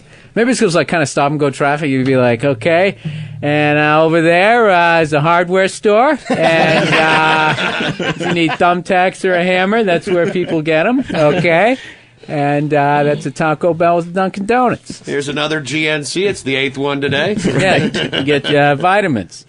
We've been talking about college campuses and stuff. I guess there's some protests going on because white kids are throwing straight thuggin' parties, where... Oh, God. Yeah. They're also known as ghetto parties. They are a fad on college campuses and some high schools where guests are encouraged to wear gold chains, do-rags, hats turned to the side, and listen to loud rap music and flash gang signs. Right. Evidently, they drink malt liquor, and the black students on campus are not flattered. They're very angry. And this is happening at the University of Chicago, is where some of these are going on. And some of the black students are, saying, "Hey, I'm really from the ghetto." Yeah, but what black people have to realize is they're mainstream now. Rap Right. crossed over, and now it's going to become cheesy. On same way, heavy metal. No one liked it in the beginning, and then I swear to God, by the end of the 80s, all those hair bands, all those girls like, oh my God, Ozzy, I Right. love him. And it was over. And by the end of the And it 80s, died. we all dressed like them, and we all had hair like them. Yeah. You know? And how many of us were really living the way they were living? None of them. So it's just like, I don't know. It's like, if you're going to sell 8 million albums, it's going to become cheesy, and it's going to, in a way, just become part of the hacky mainstream. Maybe so take it. Instead of protesting these African Americans that are complaining, they should just throw cracker parties and get them right back at them. Yeah. Throw a party like if they're in the suburbs. And Right. Listening to... Yeah, but white people, we don't care. Right. That's the problem. They've never been able to come up with a good racial slur. We just don't care. Yeah, that's true. Not in a way, because of the way the whole thing's set up. What? I say, like, if a black dude's racist, it's not going to get in the way of my life. It isn't. Unless I go to his neighborhood, then he's going to beat the crap out of me. White people being racist is going to affect his life. That's why it's so much different. And it's the Equality Hour with Bill Burr here on the Lazlow Show. No, I'm serious. That's why I always hate whenever you hear like white people going, well, you guys use the N-word. How come I can't use it? It's like, how do you not know? How do you not know why? Do you have half a brain and not? Can you just figure that out? They always have like the dumbest white dude ever. Right, and I love when you hear like, it's reverse racism. What? Yeah, no, it isn't. Or the other one where you go like, man, those dudes are coming in from Mexico and stealing our jobs. Yeah. What job? What job are you talking about? How bad did you do in high school? I was on the phone with Bill this week. We were talking about. I said, "Dude, what's?" I go. Have you been watching TV? They're rioting in France, and he goes, "What?" And I said, "Yeah." I go, "Have you picked up a newspaper lately?" Somehow I missed it. Yeah, there's evidently the African and Arab immigrant community in France has just been turning cars over and burning. 3,000 cars have been burned this week. 10 days. Yeah, I started reading about it afterwards. Some lady was trying to get off a bus, and they lit her on fire. That's awesome. But in France, can they blame it on the coloreds? Huh? Are they blaming it on the coloreds? From every mountainside, let freedom ring, and when this happens, when we allow freedom ring. That's the Martin Luther King alarm. That we. Well, you know that when Oprah didn't get let into that store. Did you hear that? Oh, I remember. Yeah, we talked about that. Their first statement was, we didn't let her in because we were having problems with Northern Africans. That's what they said right off the bat. Oh boy, I'm sure that went over well. And then they tried to quickly smooth it over and said, no, the store was about ready to be closed. It's like, right. You said that. And in a way, I thought it was kind of refreshing that they actually came out with, sure, yeah, this is the problem we're having. So the joke I was doing in my act was like, it's ridiculous. She's a billionaire. I go, you still let her in the store. You just keep an eye on her. That's how you play the game. That's how the game is played. You still let her in and just make sure, she's one of the good ones. Right. That's No, I'm not saying that in a bad way. It's the same. Do you know what it is? White people are the only ones who are not allowed to use past experience. It's just like, say, like you met like an Asian dude. You never met an Asian dude before in your life. Hey, how's it going? He just winds up and just kicks you right in the nuts, right? Next time you meet an Asian guy, you're going to cheat a little. You're going to turn a little aside. Hey, how's it going? Does that mean you hate all of them? But I mean, you're trying to run a store. So this is my problem. They should definitely apologize, right? Oprah's going to have like a special on it, like she did. She got trashing, white people for being like that, which is cool as long as she takes 2 minutes out of that hour to tell those Northern Africans to stop stealing stuff out of that store. It's not like it came out of... That's like when you hear Arabs complaining at the airport, like, oh, they search me every time. It's like, dude, 20 of you went out and blew up a bunch of stuff. All right? If 20 redheads went out and did some crazy stuff, I would expect to be getting some looks the next day. I'm not saying it's right, and I would definitely be irritated, but at some point I would address those 20 freckle-faced losers who ruined it for me. I wouldn't act like it fell out of the sky. And that's the problem in France, they've got like this really liberal immigration policy, and all these guys from Africa and all these Arabs are coming in, and now they're rioting. And it's like, dude, guess what? Here's what we're going to do. We're going to put you on buses, and you can go back home. Because you don't just like show up in another country and start demanding like, and we need some health care, we need this. It's like, dude, we got our own problems. Yeah. You know, I've always said that if Al Qaeda wants to get into this country, all they got to do is learn Spanish, because it's like half the people that are putting New Orleans together. There's a lot of people that are upset right now that the people of New Orleans are losing their jobs and not getting work because they're literally bussing in illegal aliens to do all the reconstruction work down there. Well, it's capitalism. I don't have a problem with anybody coming in this country as long as you don't blow people up. Yeah, that's pretty much that's the line, I think. That, yeah, listen to your music. I don't care. Dress the way you want to dress. Sell your mixtapes on the corner. Do whatever you want to do. Just don't blow me up.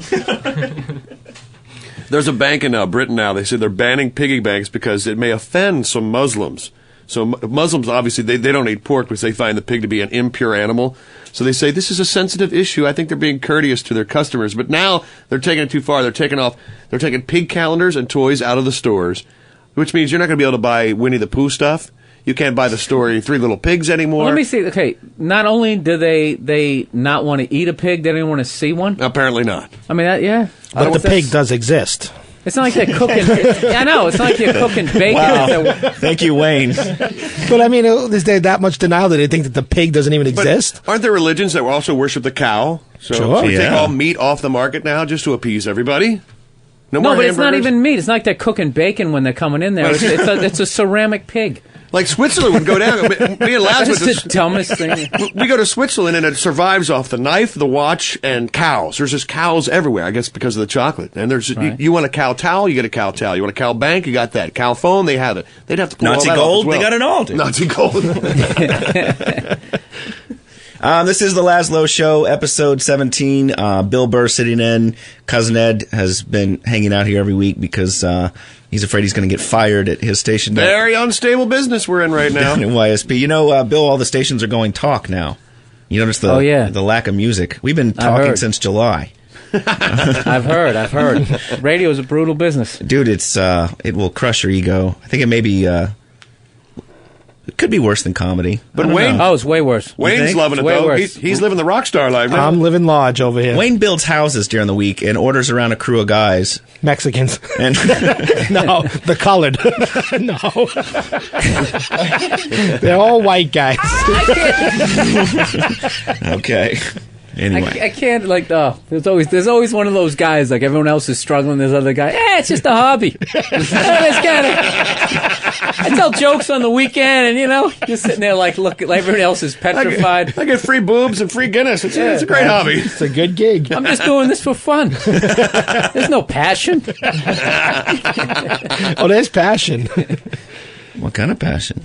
I love to be here. I love doing this. Yeah, Wayne has quickly become the star of the show. And a star in Long Beach? Sure. I'm working on the pizzerias now. What? Yeah. What are you doing? I'm looking to get free pizza. I use everything to my advantage, What kind Bill. of work do you do? I'm a carpenter. You do a carpenter? Yeah. Do you do finished work? Or Oh, yeah, I'm a finished carpenter, yes. You do? Do you like you need a little work done or something? Yeah. You redo it. Oh, dude, I called Bill this week. Because, I ain't getting paid for being here. Can you redo a kitchen? Oh, sure. Oh, yeah. Be done in 2 weeks. No problem. There's no 2-week kitchens. Wayne's 8x10 is going to be hung up at the bagel shop in Long Beach. Pretty much. Any place where we get free stuff is good for me. Dude, I was trolling the internet at 2 a.m, and after I finished on YoungAsianBoys.com, I went to I found this clip that's going all over of Elvis drunk. Have you seen this? No. It's like, oh, that's great. Oh, dude, he is slurring something fierce, and I think he's trying to sing "Are You Lonely Tonight?" Oh wait, I have heard that song. He's completely babbling. Then he forgets the words. Yeah, it's. Oh yeah, it's bad. Oh yeah. I wonder if you're lonesome tonight. You know, someone said the world's a stage and each of us play a part. Playing in plus tags. He He had this little bit at the end. He goes, blah, blah, blah, blah, blah, and he completely loses it, and then says plus tax. I've seen the video. No, he just completely forgot the word. There was no teleprompter. You know what the problem? People make fun of Elvis, but in all fairness, he was on point as far as being a rock star. Like nobody knew how to keep going. You know what I mean? All these guys, Rolling Stone and Aerosmith, they all learned from this dude's career. You know, they hit in the gym, they get off the drugs. He's like the first behind the music guy, and there was nobody there to help him. They just, hey, keep taking the pills. You're the king. And all of a sudden, he's 40 and he's fat, and they're just like, hey, what happened? How do we keep this going? Have you ever been to his house? Oh, yeah, it was so depressing. I went to the 15th anniversary of Elvis's death. There was like 200,000 people in Tennessee for this thing, and we got a little whacked off various things, and we actually got thrown out because there was a video and it was like the older Elvis dancing, and I was sitting there with my girlfriend at the time, and we were laughing so hard, and this guy came over and said, "What are you laughing at?" And I was like, "This video is hysterical." And he goes, "Elvis is not funny," and he threw us out. You went into his house and you laughed at the man. You laughed at the kid. It wasn't really his house. It was that thing across the street. You know what I'm talking about?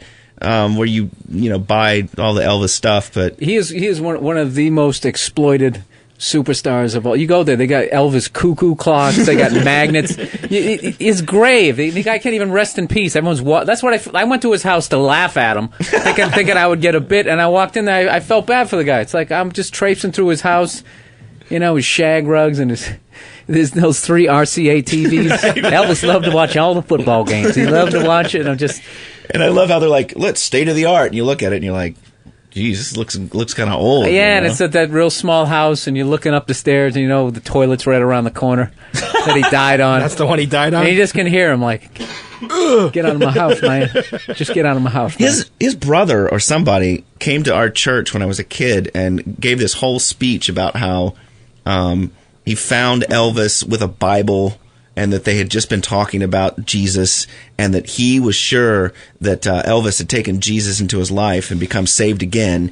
And the crowd was just so excited, like, oh, good, Elvis didn't go to hell. Oh, thank the Lordy. And I was like, this is the biggest load of crap. And they said that he had a Bible in the bathroom with him. Like, that's what he was reading on the toilet. Like, let me see, Hustler? Hold on. Let me get to Leviticus. Maybe he was out of toilet paper. Oh, no, that's wow. That sounds like he's got a good publicist. Like, how do we spin this? Yeah, exactly. Oh, dude, this clip is hysterical, though. Plus tax. You read your lines so cleverly. You never missed a cue. Then came Act 2. You forgot the words. They would change, you fool. You acted strange. Said, why? I've never known. Why ever did it? It sounds like he's enjoying his buzz. He realizes he's messing up at this point. He's just kind of going along with it. In the back of his head, he's like, I'm making 20 grand on this show. I just like, what I like is no one in the background changes. Like the people just keep playing and the people keep moaning. It's like those death metal bands. You can't understand what the singer's saying anyway. They can say anything they want. Doesn't matter. They're reading Shakespeare lyrics or Hallmark cards, and it doesn't matter. Yeah, this is a little more mellow than that. You can't cover this one. He should have just started doing that. Right. Should have launched into Back in Black. You acted strange. Said, why? I've never known. Why ever did it? Honey, who am I talking to? You lied when you said you loved me. I had no cause to doubt you. But I really go on hearing your lies. And to go on living without you. And the stage is bare. What? Listen to the background. And from the camera angle, you can't see if any of those people are looking at each other going, dude, Elvis is whacked. And to go on living without you.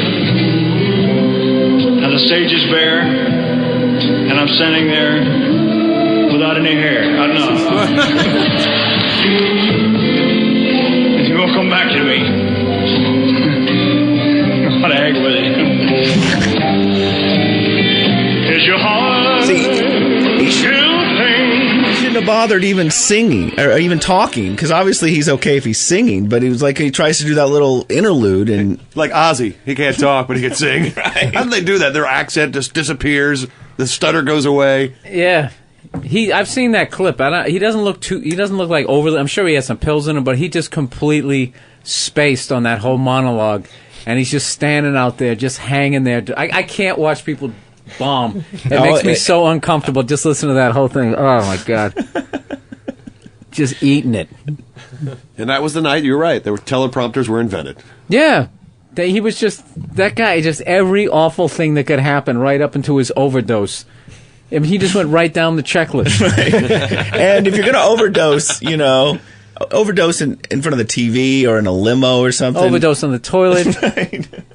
While having sex, that's good. That'd be cool. Oh, that's good. You're going to go out. Especially if you're really fat and then the girl dies in front of you in town. No Elvis. Everyone in Motley Crue is dead. I was reading this week that some scientists found a fossil of these two species having sex. And it was like 65,000 years old. But that's the way you're going to go. That's the way to go. And it was like the very first species ever found together having sex. What? Yeah. What channel are you watching? No, I read too much. Was there a petrified penis in a petrified vagina? Wait, I have to read you the lingo because it was very strange. The lingo. It was something about. Yeah, I'm not a scientist. I think that paleontologist has been out in the desert a little too long. Here it is, right here. He's just like, and they were having sex. Scientists find fossils in sexual union in India. Sexual union for 65 million years, discovered in a fossil state. They were tiny swarm cells. Here it is.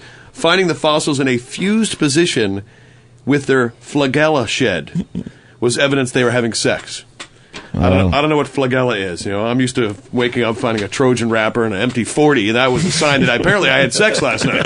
I don't remember. I hope it was good for her. Barry White CDs on repeat. Not my flagella shed. Doesn't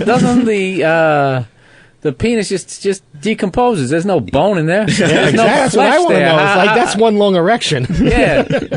And this guy's out in the desert going, if only I could find a mummy with a little bit of arousal, if you know what I'm saying. But this guy must have been good. 65 million years he was putting it to her? Really? This is the Lazlow Show, the website, in case you have missed part of this show or past episodes. It's at lazlow.com. You can download every show that we've done so far, including the ones that we post up online are the ones without the dumping out when somebody says something bad. It's the unedited version of the show. Yes, because Wayne's good for a lot of excitement there. Yeah. Yes, I've only you only had to use the dump button one time with me. I've been doing good. Yeah, you are doing good, because usually you're on O&A and it's just you feel so comfortable there. You don't have to worry about... Well, usually whatever is going on is so much worse than dropping the F-bomb at that point, I remember the first time I played a Wayne clip on O&A's show, and Bill Burr was in the studio. His eyes were, enormous, and he was just looking around like, who is this guy? Oh, riveting. Who are these? Riveting stories. Yeah, I had actually gotten a copy of that show, and in the background, I forget what you were yelling, but it was all about me still laughing, while I'm telling the punchline. It was the baby arm story. Yes, it was the baby about arm how you story. had the fetish for the girl that had the underdeveloped arm. Still do. You don't lose a fetish. This isn't like you go on to a new one. They stick around. We need baby arm sightings. When people sight, baby arms out in public. There's got to be one listener that has a baby arm. Send him into Wayne. He sits at home in front of his computer. He doesn't have a computer. No computer. You don't have a computer? No. I'm not into technology. I don't even answer the phone. Like a computer I still rely on the U.S. Post Office. A computer is not like that high tech. Right. It is high tech. Do you have a cell phone? Yes. Okay. That's when you're really rejecting technology. I get it through the company I work for. I wouldn't buy one. I don't pay a bill to have one. You got to understand why Wayne doesn't answer the phone. It also has to do with his mass consumption of a certain substance that makes him want to put a towel, in front of the front door. It's like shooting a spitball at a freight train, dude. I don't think it's not me. I'm comfortable with the hallway. You pull up outside your house, you can smell it outside. Nothing wrong with that. But my old lady has a real problem with the neighbors, and I used to actually have Hasidic Jews that live next door to me. It's like, it doesn't bother me, sweetie. I don't care if the whole building knows it's coming from here. And what does the Hasidic Jews have anything to do Well, with they have a little, they're known not to bathe, so when they go up and down the hallway, look at Does the smell balances out? The smell kind of balances out. It's kinda Is like it that they don't bathe or that they got to wear that overcoat like in the middle of July? You know what I mean? I think it's a little bit of both. You know what I mean? I feel so bad for those people. I know. It's just like, of the roulette wheel of religions to get, the one that you have to wear like a suit in July. Tough. You With gotta no dress deodorant. You got to dress like you're on Little House on the Prairie. It's like 92 I like the guys that got the degrees big out. fur hats on and stuff, too, down there in Williamsburg. Oh, those are the pimpin' ones. They sell the jewelry. Yes, exactly. Down on like 30th Street. I got a good deal on diamonds. But you can't come on Saturday morning. Yeah, my buddy bought a house from a Hasidic family, and like there was this big control center because you couldn't touch lights at certain times. From Friday night, sundown to can't turn the lights Saturday on. night. You can't touch nothing electrical, touch any currency, and or use a vehicle. Really? Yeah. I would get the clapper then. Just I'm not touching it. You're just making stuff. People, I got a real problem with organized religion. Yeah, me too. I just really believe if you're just a good person and they just make sense. Like the 10 Commandments are common sense. And then all that other crap that they add on to it, don't eat meat or this Friday, that's just making them sound like they actually know something. You got to get a lot of calls on that one, huh? Well, unfortunately, we can't take calls because they don't have the system set up for it. This is K-Rock, man. Dude, they've been playing music for 800 years until and like Stern's got the talk studio next door, and then this is a music studio. It's not set up to like do a talk show, but we just sort of came in and started doing it, and then the station flipped to talk. Music on radio is awful, anyways. They grab they're like MTV. There's like eight artists you can choose from now, and they're all hip hop, and that's it. Well, that's not too bad. There's some other ones. they let what was it, Chemical. Nickelback, My Chemical Romance. Yeah, My Chemical Romance, yeah. Nickelback. Isn't that the one we played the two songs at the same time, and it was the same song 2 years apart, basically? Yep, same beats. I got to admit, they got some catchy songs. Are you serious? I would never see them in concert, but they got like that. They got that Journey thing where they're like cheesy, but you find yourself singing their songs. I know a lot of words to those songs, yeah, unfortunately. Yeah, they're really. You know what it is? There's just something about that lead singer who's just irritating looking. He looks like he knows more than me. It just bugs me. You know Journey songs? I know a couple Journey songs, but not like word for word. Yeah. You'd be surprised. I bet if we put a Journey block on right now, you'd be having flashbacks to your prom. Be all kinds of things going like, wow, that's like Tom Cruise. I'm not a big fan of his, but they had his whole body of work. I was like, how the hell did I saw like 85-90% of his movies. Horrendous movies. I don't know why. Cocktail. How do you turn that into 90 minutes? All right, this is Bartender, right? He's one of the best in the business. Well, if you think about it, it's probably 120 minutes. So you can only get it out 90 of common sense for you to even actually sit down and want to watch. Right, then we're going to have people juggling with bottles. Right. You know what, Tom? I don't see the Tom Cruise ones where he actually is trying to act. Because I know, like, there's certain people who, like, they're real actors, like, say, like, Anthony Hopkins. You know what I mean? Yes. Like, he's like Hannibal Lecter, and then, like, what did he play in Amistad? I can't remember who he played. He played like Sam Adams or something like that, and he was the guy. You couldn't even see him in it. But Tom Cruise, he's a movie star. That dude is Tom Cruise and everything. So I'm not going to go see, Shogun or whatever, The Last Samurai, whatever the hell he was. I didn't make 10 minutes of it. Yeah, that's going to be Maverick. From Top Gun in Japan. Exactly. That's right, Iceman. I am dangerous. Now he's got a big sword. He's like those people too, like those actors. Like they're just themselves and everything. So when they go to play a different character, and then they grow a mustache, like, ooh, who is that? This must be the 1800s. He has a cowboy hat, and he's totally talking the way he talks. It's like, you suck. Not to say that I'm a good actor, but I'm just saying, it's like... What have you starred in, Bill Burr? Huh? Oh, nothing. Oh, I'm horrendous. I'm a comedian, man. That's the only thing I've ever been good at. And there's a lot of people who don't even think that. So. We're going to take a quick break, come back with Bill Burr. Also coming up on the show, we've got some woman went crazy on trading spouses this week. We've got audio of that. Cousin Ed interviews Audio Slave. We're supposed to get to that last week. And we have a comparison of George Bush 10 years ago and George Bush now. There's a hook. Nobody's turning this channel. This is the Lazlow Show. 11605 in U.S. only. See store for details. Go, go, go, go, go, go, go, shorty, go, shorty.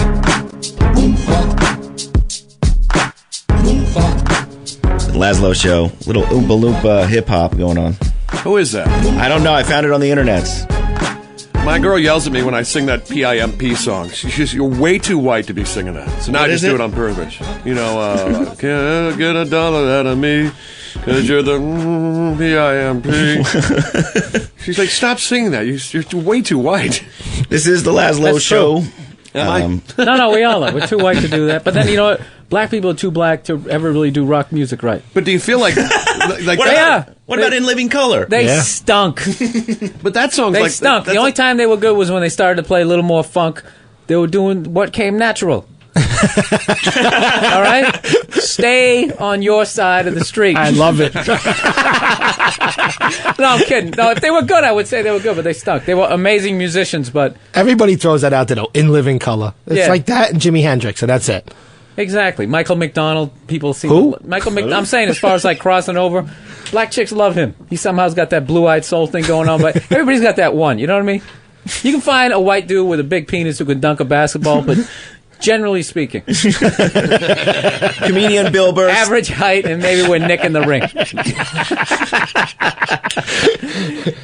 Comedian Bill Burr sitting in on tonight's episode. Also here is Cousin Ed and Reed, the useless producer, and Wayne, who I don't even know if I want to call you my sidekick anymore. That's okay. Hey, can I hype my my upcoming... You're going to Rascals, right? Yeah, I'm going to be hacking it up on Thanksgiving weekend at Rascals in Montclair, New Jersey. I'll be there the day before, the 23rd. Thanksgiving, everybody's off, and then 25th, 26th, 27th, that Friday, Saturday, Sunday. So how long is the show? Is it like 2 hours of comedy? You got guys opening up? Or? Yeah, that's probably what they're going to do. It's about, hour and 45 minutes. I do about, 45, 50. I got all the info on BillBurr.com, BURR, or you can check it out on, I'm on MySpace, me and 9 million other people. You and a bunch of chicks trolling for dudes. I hear there's people looking to hook up on there. Oh, you can hook up easily. You got to have people on MySpace say, "Oh, you're really funny. You want to do it?" Well, they don't say you want to do it, but women are almost that bad. Women have no game because they have a vagina. They don't need to learn. I remember one time, I had this girlfriend, and she was going guys say the dumbest stuff when they're trying to hit on you. It's so stupid. I go, all right, let's turn the tables. Let's say I'm in control of the sex. You can't control your sex drive. Come up to me and wow me with something that's gonna make me want to sleep with you. And then she came up and she was horrible. So she started saying stuff to me, and I'm rolling my eyes and everything. She just goes, "You're just trying to make this difficult." And I'm like, "Welcome to my world, sweetheart. This is what I deal with every night." Dude, but MySpace is great. You can totally eliminate all of that. We had people backstage when we were hanging out at the Opie and Anthony Halloween party. This one guy's like, "Dude, how come you and Wayne and Reed widen your show on MySpace?" I'm like, "Dude, it's all I can do to post the show is for free on my website." And people still go, "Dude, it took a few hours for you to post that." Yeah, dude, I got to sleep. And then people these podcasting people that think the whole world should be free for them. No, that's the new thing with the internet that's so amazing now is people can just get to you. Before, say as a comedian, if somebody watched your set on Letterman or Conan and said, this guy sucks, right? That would be it. But these people actually, they send you a half a page letter how bad you suck and how big your head is. And you try not to respond so they think you didn't read it, but you read them. Oh, yeah. You read all of them. They're on your site from the actual audience with a texting thing. I'm watching you on stage right now, and you suck. Oh, they were horrendous. Here's a picture of you. Yeah, absolutely. Oh, it's terrible. What do you get? You've done a few of the late night things, haven't you? Yeah, I've done. I did Conan a couple times. I did. What else? I did Letterman. Carson Daly, which is death. Why? It's just death. Is everything you know what it is? From a cue card, isn't it? No, Carson is totally cool. His energy is he's a mellow guy, but they didn't have anybody doing audience warm-up. There's usually an audience warm-up guy going, "Come on, guys, we really need the energy. Let's keep it up," and blah, blah, blah, blah, blah. And his style of interviewing is he just sits there and you go back and forth just talking. He's not trying to make it funny. So now all of a sudden you come out after 45 minutes of nobody cracking a joke, and all of a sudden you're like the drunk uncle with a lampshade on your head, and you come. Plus, it's all like that TRL crowd. Oh my God, did I bomb the last time I was on there? And I thought I was having a good set because Carson was laughing and the band was laughing. So I'm listening to them, and everyone in the crowd's kind of all looking like freaked out or whatever. So my girl ended up watching it. Like, I can have watched myself on TV, so she comes walking in, and I'm waiting for her to be like, good job, and she was totally silent. So now, like, I'm so insecure, I'm like, what did you think? And she's just like, I didn't like it. I didn't like it. And that's my girl, so that basically means you suck, but I can't say that because, I'm with you. Well, Reed and I, we talk about this every week. Like, our friends don't listen to the show. Like, I'll talk to a buddy of mine. He's like, yeah, we were in the car. We listened to like 10 minutes. And then, we switched to Q104. I'm like, hey, thanks a lot, buddy. It's good to know that, like, if I was like up on stage at a Broadway show or something, that you would just like go, yeah, it's time for a beer, and get up and walk out when you're buddy. So I had to stop telling my mother when I was going to be on TV. Why? Because she's a mother. She just came with like the criticism. First time I did Conan, she just goes, you shouldn't do any more short sets. You're much better when it's long. That's what she came with. It's just like, next time I'll tell Conan to try to tighten up his monologue so I can, maybe do an extra couple of minutes. When I was hanging out with you on Monday, like, your cell phone rang, you're like, ugh, and you like scoffed at it, and I'm like, what's going on? Like, we're having a little family squabble. Because you like made the mistake of talking to your mom about politics. We got in this big battle. My mother's just like, she's one of those people who's just like, she's on the right and the right can do no wrong. So I'm thinking I finally got her. When the whole, Scooter Libby. Isn't that hilarious? That's who they give you. They never give you a higher. Who gave away the identity of the CIA guy, huh? Was it Dick Cheney? Was it Rumsfeld? Was it Bush? Nah, it was a guy named Scooter. Some dude down in the mail room. You pinning her on me? Don't worry, we'll set you up with a house. So I started going off her. I go, look, you know what I mean? Like, yeah, you got to tell me now that this guy, and she's just like, well, politics, it's a dirty business. It's just no matter what. She has like a, I made the mistake. I shouldn't have brought it up because we kind of agreed not to discuss politics. Oh, I tried to talk to my parents about it, and it's brutal. And somehow they always end up bringing up like Bill Clinton. Oh. And it's just like, you know what I mean? It's just like, that was like 8 years ago. Like, well, Bill Clinton could have got Bin Laden and he didn't do it. I'm like, there's a whole bunch of people could have got him and they didn't do it. I'm not talking about that. It's just... My favorite... I'm saying go get the guy. Was the 9/11 hearings, when they... first off, they tried to not even have the 9/11 hearings, so the Bush administration tried to shut that down. And then the commission was formed. He had, like, Ashcroft go up there, and they're like, so what do you think it was? And he goes, Bill Clinton. Like, dude, you guys blame everything on it. And I'm not... They're all scumbags, don't get me wrong. Absolutely. Clinton was a scumbag, but it's like, that is the... It's like when your bike gets stolen. But you blame a black person. They're like unprecedented as far as just like, they kind of just had a war. They just attacked somebody. I mean, that dude was on lockdown. He couldn't even fly over 2/3 of his country. Who? That's Saddam. This is my thing. I don't mind, the guy was definitely a bad dude, but get the guy who did that stuff downtown first. Get him. Right. Exactly. Oh.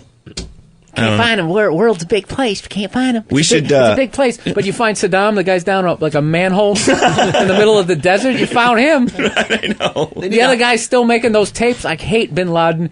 Get him. Please. I know they're still like shooting videos. And did you hear that they were actually posting job positions online? Like at a website, they're like, hey, are you for Al Qaeda? Oh. They're like, are you good with people? Have you ever strapped a bomb to yourself? Yeah. Come been on. in a mall and wanted to blow everybody up at a food court? Well, yeah, sure, of course. Who hasn't? With the Al Qaeda, you can. Yeah, they were actually recruiting people online, and they were listing positions that they had available. I think we should hire that redneck bounty hunter guy that's on TV. Oh, what, Dog? Yeah, give him a big chunk of change. I bet you can find him. That would be the greatest show ever. They ever. should have leveled all those mountains that he was allegedly in. Kill every ram and every Al-Qaeda person the day after that. You spent all this money on the weapons, use them. And we were talking about this earlier, like, people just bash Bush constantly. And I was listening to this thing online where they were comparing Bush before he became president and him now. And I mean, like, listen to this. He is a completely different person. This is Bush 10 years ago. To answer your question, what Texas ought to do is determine what the mission is in the state perspective. I think that the mission in education ought to be excellence in literature, Very math, eloquent. science, and social science. He's speaking If off the school cuff. districts want to enrich beyond that, more power to them. But if the state perspective... And then some, like... Definitely, yeah, he sounded good there. And then all of a sudden some dum-dum bomb hit, and, like, you can't put a sentence together. Our enemies are innovative and resourceful, and so are we. They never stop thinking about new ways to harm our country and our people, and neither do we. Yeah. I think he has, like, anxiety or something. You know what I mean?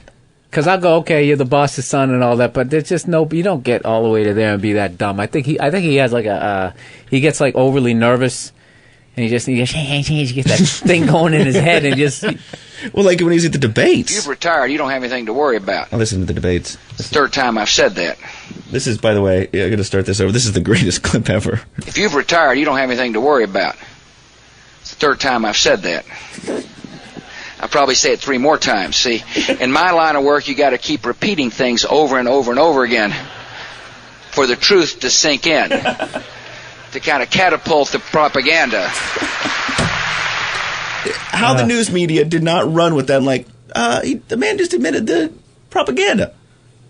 No, he's trying to say overcome the alleged lies coming from the other side. I see. Is that it? I don't know. That's how I took it. My favorite had to be the presidential debates. The first one, that was pure comedy.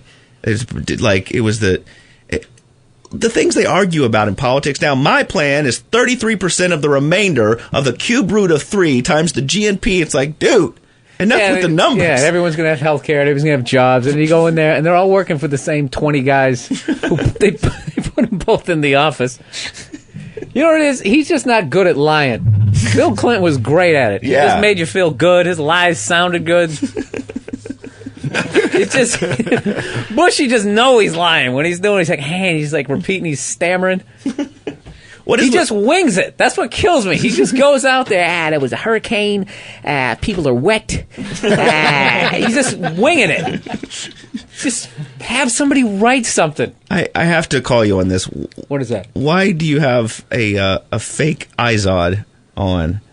Oh, a bootleg Izod? Yeah. Oh, first of all, because I thought it was real. I came walking out of this sushi restaurant. There was this dude standing on the sidewalk. There's boxes of closes. And you're closes. And you're like, oh, if only I had some 80s clothes. I like the Izod. I stand by it. It's simple. They're solid colors. They're easy to match. Right. But I'm not paying $80 for it. So this guy had like a crushed cardboard box of Izods, and I figured, hey, he stole them off a truck out of Macy's. I just can't believe there's such a demand that there's somebody selling bootleg ones. Yeah, they also had some Dracar Noir. Like, who's out there buying all these? There's a demand for bootleg Izods. Hey man, these things are back. I mean, you got to get on the cool bandwagon over here. 'Cause I'll tell you right now, I'm getting emails right and left when I wear one of these on stage. And then there's that one person, you suck, wear polo. I had somebody gave me a rough time when I was on MySpace. This girl was like, I can't believe you're on MySpace. That just really blows my whole image of you. Like, I don't know what her image was. So I wrote back, I'm like, well, there's a guy named Dane Cook. He's got 500,000 friends on this, and he just sold out Madison Square Garden. She's like, yeah, well, still, why are you arguing with these people? Because I'm a loser, and I hate myself, and all you got to do is just say one little thing, and it goes in my head. I'm a loser. There, I said it. This is the Lazlow Show. We're going to take a quick break, come back with a little Billy Burr. WXRK. 93 K-Rock. It's Lazlow Show. My new deeper voice. You like that? You're back, huh? It's pretty sexy. That's what I sound like in the morning. Yeah, that's what I sound like after I smoke too much all week. What's wrong with your voice? It's early. Sometimes it's so deep and it sounds really good. Like I could be one of those movie voice guys. It's like, okay, I shouldn't talk until 3 o'clock this afternoon when I go on the air. Do a movie trailer? Yeah, I love it. Ballsy. Sitting in, Big Wayne, Reed, the useless producer. Cousin Ed is hanging out from WISP in Philly. And also sitting in, comedian Burr. What's going on? Who's on MySpace trolling for young girls. And I have a system. Dude, you guys were just talking. Just not working.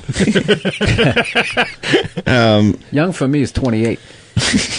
Dude, I saw this thing about 50 Cent because I was at the Electronic Entertainment Expo, the big video game convention, and they were showing off the trailer for his game, which is basically just him running around shooting white executives, I guess getting back at the man. But he's got that movie coming out, and I could not believe this article about the movie said, well, and he's quoted, yeah, the movie's about my life. It's 75% true. Like, wouldn't you want it to be 100% true? But it's like they're embellishing on us. You don't know what's real and what's fake. They yanked the billboards on that, too. Well, yeah, it's because it's got him with a gun, right? I just can't believe somebody who went through what he went through comes out of jail, and now he's making more money than me. Well, dude, he got shot 9 times. I know. Yeah, you don't think he deserves For a it? reason, probably. He was dealing crack. Exactly. Now, once you've done that... But this is what... He's a talented guy. You think so? Yeah, he's great. But now record people are like...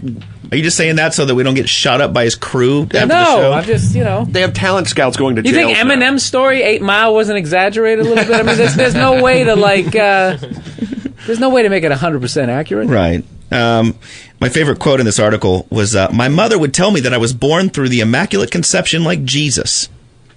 That I was special because I didn't have a father. That made me understand that I don't need to have one. When your mom is telling you you're like Jesus...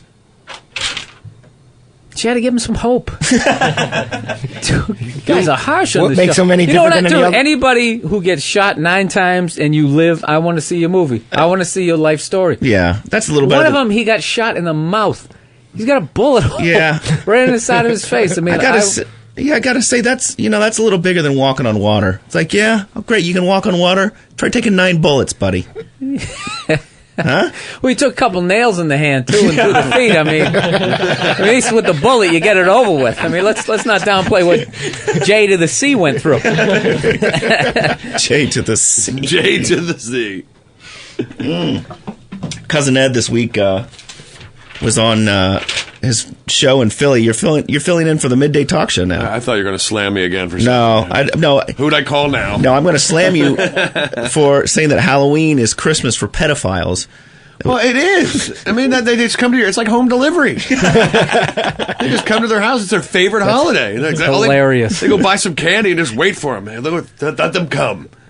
You buy the candy, they and will they can come. dress as perverted as they want to. It's just a costume. Right.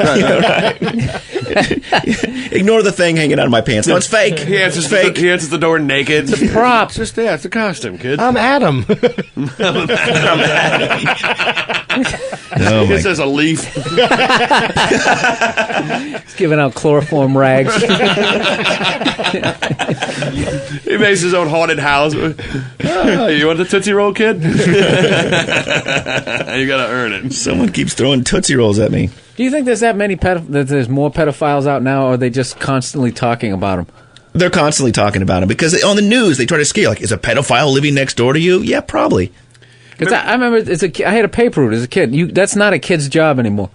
No, it's just adults now. doing First it. of all, they need the second job, but it's just like I would never let a kid. I used to get on a bike 5 a.m, just baiting people. Prime pedophile time. I was asking for it. Just riding down the street on my bicycle and my little papers. With your rosy red cheeks. Oh yeah, I had my T-shirt hanging off one shoulder. Just asking for it. But then you were on your bike, you just throw the paper. At least you could get away. What really sucks is when you have to go back and collect the money, because then you're by yourself knocking on the door, and the pervert's answering the door. Yeah. Come on in, KY, get the checkbook. Did you have any creepy experiences though? No, it was great. People, you know, that was back Christmas time. I got good tips. People give me a hockey stick. You know, hockey stick. It was a good time. We used to play street hockey. You know, back then before you had the rollerblades. I'll tell you, these kids today. What's it cost? Like $9 million to keep them up with the neighbors' kids now? Oh, I know. My kid isn't going to get a I damn love it thing. when parents complain like, dude, it's so expensive having kids. Why? They got to have a PSP and a cell phone. And they got. And I'm like, dude, you played with gasoline and fireworks when I was a kid. Most of those were free. You pick up a stick, that's a gun. Right. You made the noise with your mouth. Right. Exactly. Threw a ball against the side of the house. That was our PlayStation. I think at some point Brandon's supposed to call in, and the guy that's doing the Jaguar Skills thing, we will we'll talk to him later. He's making the thing flash. You know? Is that throwing off your rhythm? That Dude, the phone's It ringing? seemed there was a long little drawer in the Dude, I'm rhythm like that Pokemon video or whatever they showed in Japan. I'm having a seizure over here. epileptic seizure.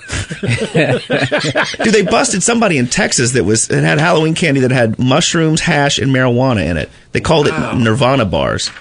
I love it. Yeah. You got to go to that house. Trick or treat. What I want to know is how the police found out. Were their kids like in the streets laying around like bugging out? All doped Yeah, up. is that like true? Is that like the dude who has the razor blade and the apple? Remember that? Oh God! Like anybody would eat the apple. Yeah, you got a whole bag full of candy. Who eats apples? And you can't tell that there's a razor or either embedded in it. Right. It's the Mach 4 Turbo. Stuck in there.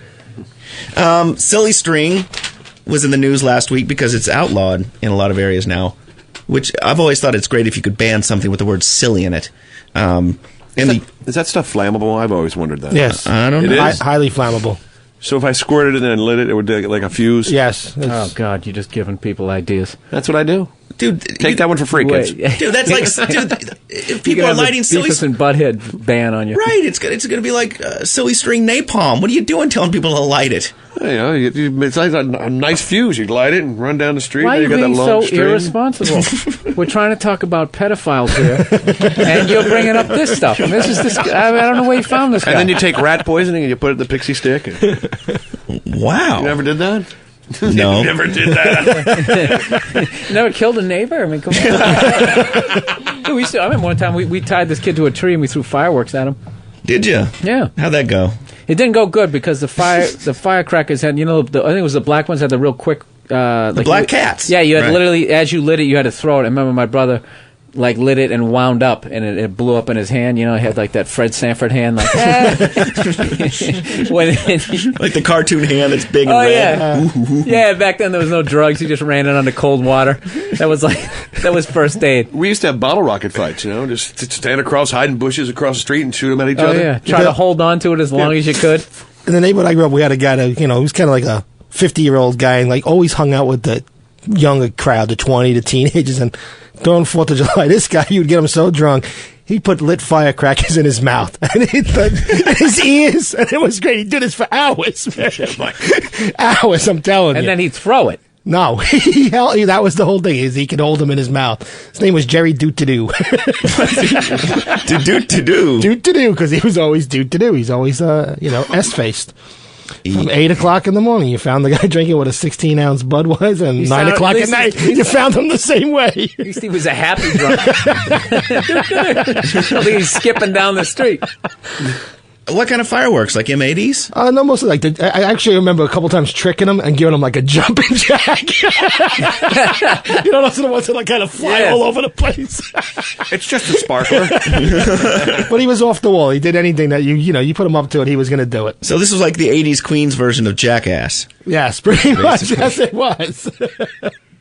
Oh, if you want to hear more stories of Wayne robbing shoe stores, train cars full of Apple Jacks, he brought home a train car of Apple Jacks to his mom.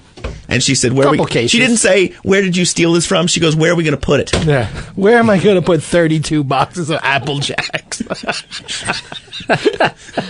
that horrible? What did you end up doing with them? Eating them. He's still eating Apple Jacks. Oh, I got confused. I thought that was a firework, like jumping jacks. I got confused. No, Apple Jacks, like the cereal. Apple Jacks was a breakfast cereal. Yeah, I know. Some freights rolled through my neighborhood, and you could crack the seals and, empty them. So one time we got cereal. You take it home. How long before you were sick of Apple Jacks? Oh, 24 hours. Isn't this great? All the things to steal. No fur coats, no diamonds. Dude, I got 3 years of Apple Jacks just sitting in the basement. You always hoped for the big hit, but it never really came. Was that the best hit ever? The best hit was actually quarts of Budweiser. Oh, were they warm? Of course they were warm, yes. Did you drink them warm? Yes, we did, yes. And you actually went up to the stores and traded them in for cold ones and exchanged them for money. You sold them.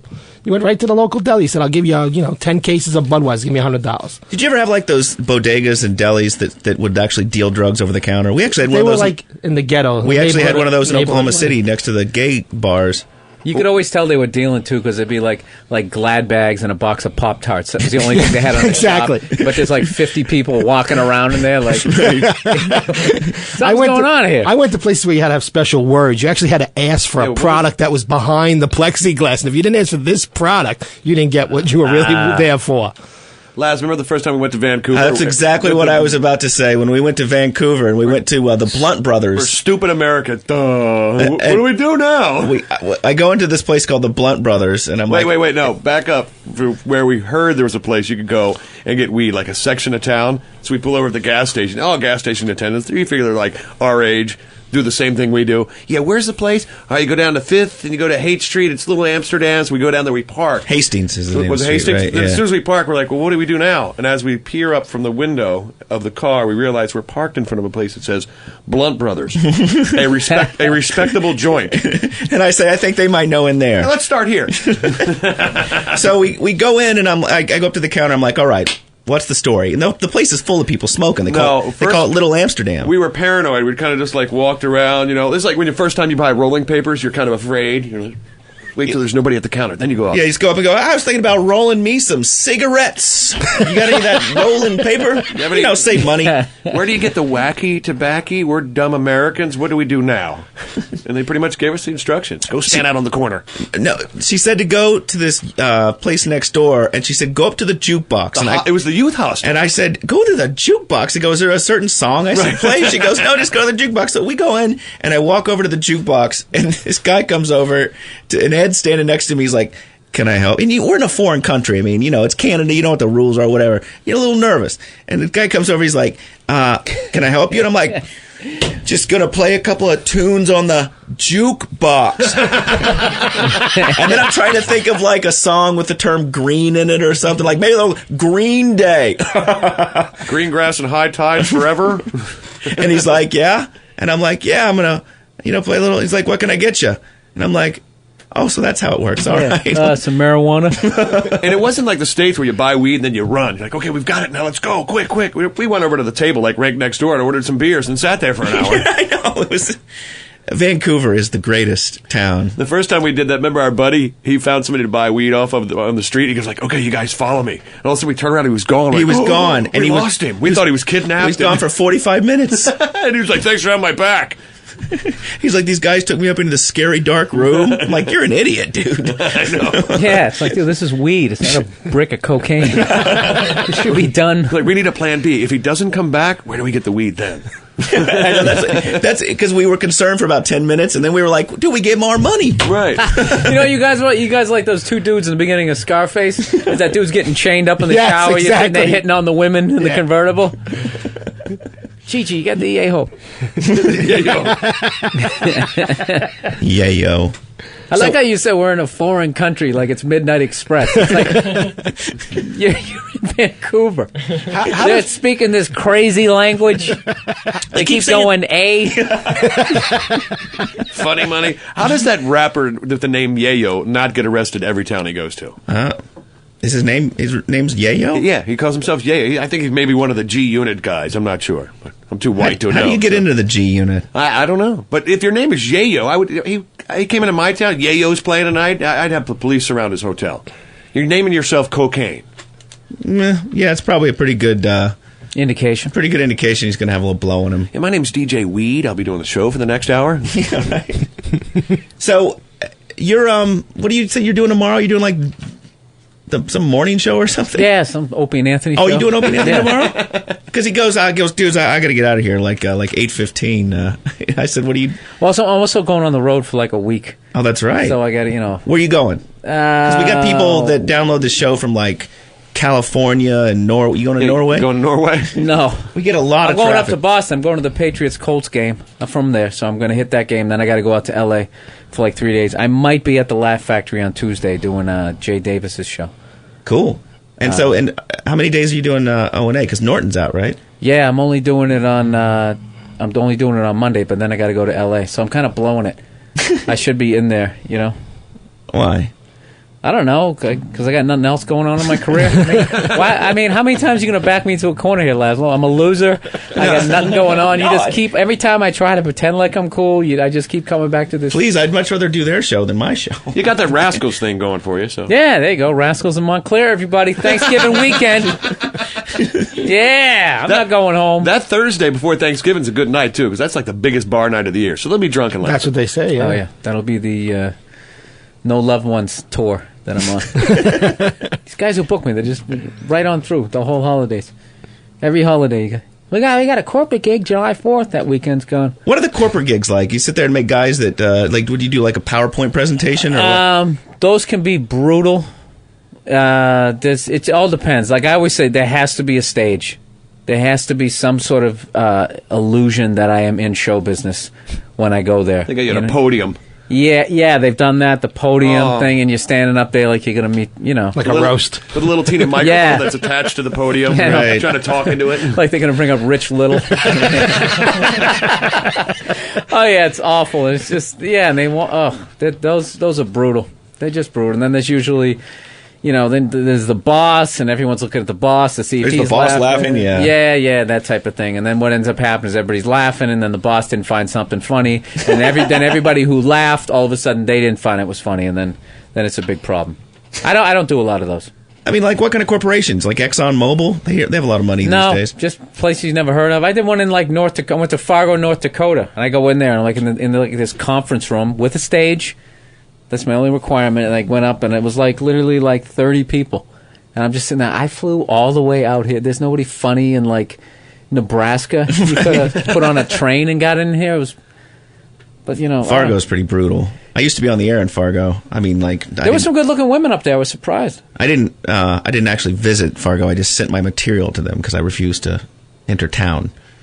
Really? Yeah, dude, I saw the movie. I'm not down with it. Yeah, you don't want to end up in a shredder. Right. You know what's funny? They hate that movie. They're like, we don't talk like that, blah, blah, blah. But yes, I understand that. I understand that. Yes, they do. I didn't like Cliff on Cheers, being from Boston. Did a horrendous accent. He kept. I don't understand. For 15 seasons, he calls Norm Nam. Hey there, Nami. It's like it's not Nam, it's Norm. You just take the R out. Instead of saying Norm, you go Norm. What is he saying? Nam, like Nam. Vietnam? No, trying to be like the Boston. Park the car, the house. So they think everything's the ah sound. So I'm just trying to relate to people from Fargo. I don't know how far out your broadcast is. Bill Burr sitting in studio. Thanks for stopping by. You'll be on the Opie and Anthony. But laughs the whole way, and then I figured I'd bomb in the end. All right. Thanks a lot, guys. Thanks for having me. The Rascals in Montclair. Visit me on MySpace, BillBurr.com. I got all the info on there. And it'll be on Opie and Anthony in the morning. We'll be back in just a bit.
Pickle Park.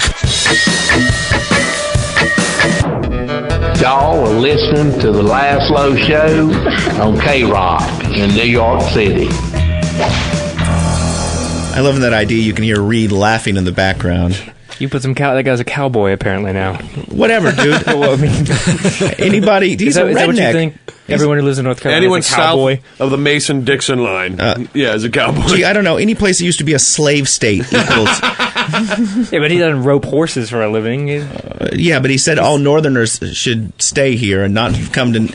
If you missed last week's show, you should check out Reed interviewing a redneck who sounded like he wanted to kill him.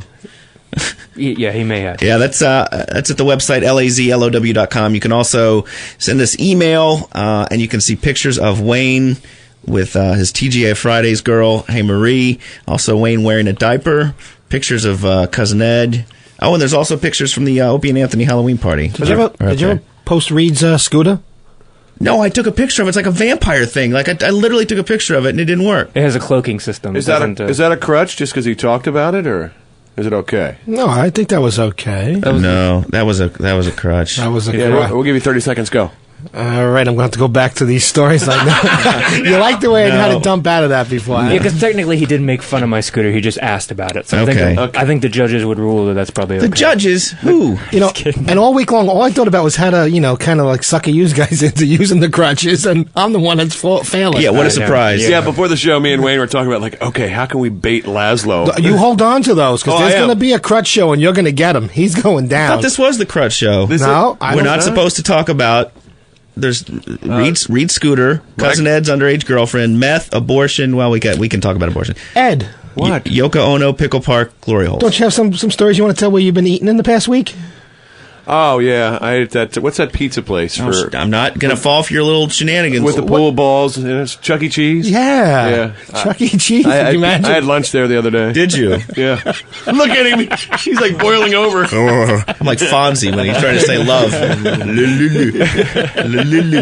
Dude, Bill Burr. We didn't even have to talk. He just sat in here. It was like watching him do stand-up. I love that guy. He was pretty good. He was amazing. Ed has like 100 notepads in front of him and all these news stories. Same with Lazlow, and even Wayne brings in some notes now. And Bill just kicks up his feet on a stool and sits over here for 2 hours. And I wrote some crap down. I'm going to use this on my show tomorrow. He won't be in Philadelphia. He won't know I'm ripping off. Oh, you're ripping off his material. Yeah. I'm just kind of branching off from it, This is the Lazlow Show, episode 17. Next week we have a extra special show. Or less than special. Well, it depends on how you look at it. I got a question. Do I get an appearance fee for next week? No. Yeah, do we still get Really? paid for No. next week? We put in time, baby. Yeah. We still put in time. Oh, really? That's going to be interesting because I'm putting together all the clips for next week's show in my studio. Okay. While Wayne's off, like... Hey, your name's on the bill, dude. Wayne was in the break talking about how he goes in to like people's underwear drawers. No, when he's not working on their Wayne. house. No, not Wayne. But it's been known through the industry that carpenters known to go through, people's personal possessions. Carpenters when they're working on your house. And plumbers and electricians. You shouldn't trust none of them. Are they stealing or are they just... No, they're just there to browse. Sniffing? Yeah, sniffing. It's like Pandora's box, and you see this, you just want to see what's in there. Yeah. The best is when you work in someone's house and you realize that they're ahead, that they smoke weed or they, How do you realize it? Because they leave their pipes out, Yeah, and that's you a pretty see good clips indication. in the ashtray, and it's just kind of like always that heavy sense of incense, So if you take a nugget, they're not going to call the cops on Never you. found a nugget. Took a couple hits out of the bowl. Out of the pre-packed bowl. They come home like it's still warm. Glowing. Somebody's been sleeping in my bed. Somebody's been smoking my weed. But if you're over 16, I mean, isn't the thrill of women's underwear gone? Haven't you seen them by now? No. What kind of thrill? What? Where? What's wrong with you? See? I don't need to look through somebody else's drawer and hold up their underwear that they're not wearing. I've seen too many boobs. Yes. What are you going to say next, Yeah. Reed? I'm a homosexual. Now, hold on. Wouldn't that really be a crutch, though? No. That's not a crutch? No, it's not. That's a button. Okay. Yeah, homosexual Reed jokes are not on this list. Right. Oh, you made a list. I wrote it down so I wouldn't mess up. A crutch would be this. Pickle Park. That would be a Wait, crutch. so that's 30 seconds for Lazlow. No, it's not. Yes, you did it. Okay, so Go. the penalty is that I have to talk for 30 seconds and nobody else can talk. Cousin Ed's real name is... I'm going to dump out. See, that was up. Oh, there's going to be a double penalty. Reed sent this to me this week, Christian movie reviews. Love these. I guess there's a this group that goes to every movie and they take copious notes and they rate the movies based on violence, hate, sexual immorality, offenses to God, drugs and alcohol. And the printout for each movie that they rate is got like bar charts. It's like 8 pages long. What's this website? It's called the CAP Movie Ministry. I think I've been there. Cap Alert. Right, it's so weird too that the movies that they choose to write up, they write up about everything. You know, they're even writing up Doom, and it's like, don't you know that like, Doom is already going to be offensive to you? But the best one, uptight? Reed sent me the movie review for Herbie Fully Loaded. I watched that, starring Lindsay Lohan. I've seen it. Which they put all the offenses on the side here: wanton violence, slapstick violence occasionally, reckless driving and street racing on public roads repeatedly. Right, that's an offense to God or something. Vehicular assault was committed in Herbie Fully Loaded. And then we have a special section here: lying repeatedly once to a father's face. Mm-hmm. So I guess you can't go to the movies if you're offended by that. Vandalism to sabotage. And then one thing that offended this Christian group about Herbie Fully Loaded: brother and sister cohorting to usurp father. That's breaking one of the 10 Commandments. It is. And then there's a section on sexual immorality in Herbie Fully Loaded. Dressing to maximize the human form and or skin exposure. Exposing the skin inches below the navel repeatedly. Well, it does star Lindsay Lohan. What right. are you going to do with her? Changing clothes in the backseat of a car in public with a boy trying to get a glimpse. Mm-hmm. And then one of the really bad ones that was that the Christians are upset about in this movie review: open mouth kissing. Wow. Oh my God! It's not in the Bible. You know, for that movie, they actually went back and digitally enhanced her boobs. Are you serious? To make them smaller because they were worried about the age group of kids that would go there. And she's got big knockers. I read that.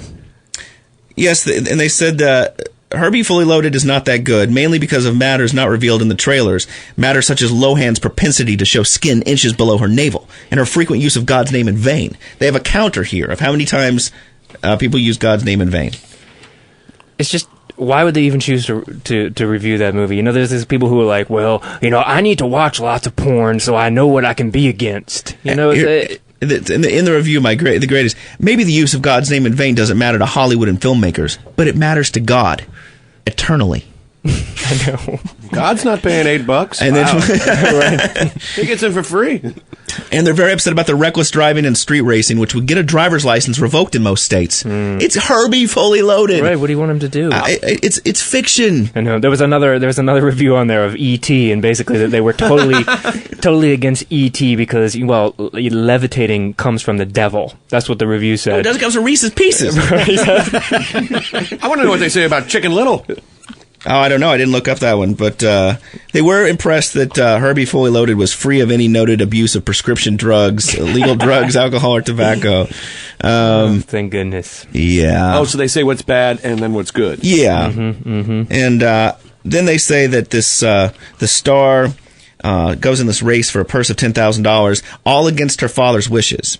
Until, as always with Hollywood fathers, Daddy capitulates and says, from no, it will not happen, to I'm proud of you. So they're very upset that, you know, Hollywood always shows, you know, fathers changing their mind, or because you're not supposed to. Right, you're supposed to sell your daughters into slavery, like it says in the Bible. Is that right?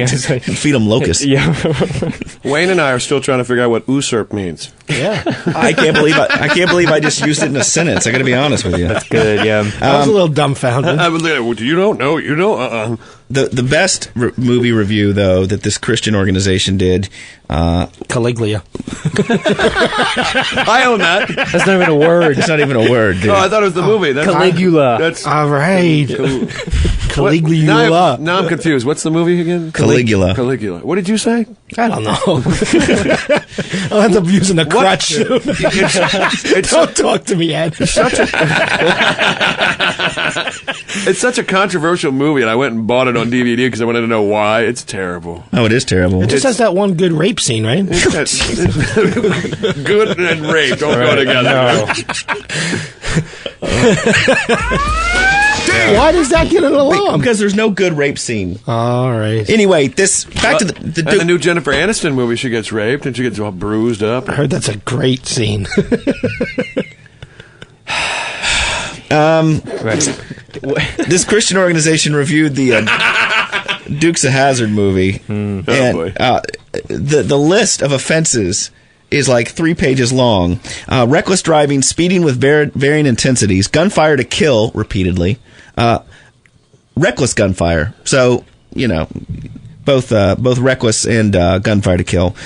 Police corruption repeatedly. It's Dukes of Hazzard, Vandalism, reckless endangerment, repeatedly aiding and breaking the law. Flight to avoid lawful capture. Nice. Yeah, that's what the whole show was about. I don't understand how reckless driving is an offense against God. It's like there's no Dodge Dusters in the Bible that I remember. So they're just against fiction? Is that the case? No, what about spreading the Red Sea and all that? All the things that, the violence in the Bible was obviously okay to them. They want to list every offense. There's racing violence. There's 2 counts of abduction, assault on police repeatedly. Yeah, right. If they had stoned Enos, I think it would have been okay. Instead of like shooting him with a bow and arrow. They have a guy named Cooter is not good either, right. I'm sure. Vehicular assault without regard for life, hit to face, threat with shotgun. Here we go. The bad words department that this Christian organization actually counted. There's 100 uses of the 3/4 letter word vocabulary. And this one I didn't understand. 1 use of the most foul of the foul words. We could probably say it, can't we? No. Is it the C word? Are there words on there that we can say that they deem vulgar? No, they don't. They don't tell you what the words are. No, they just said 1 use of the foul, the most foul of the foul words, which I got to know what it is. So I want to go actually watch the new Dukes of Hazzard movie and find out what word they only say once. Right. And the best section is the sexual immorality. Yeah, what did they say about her boobs? Because she just won best cleavage or something in Hollywood.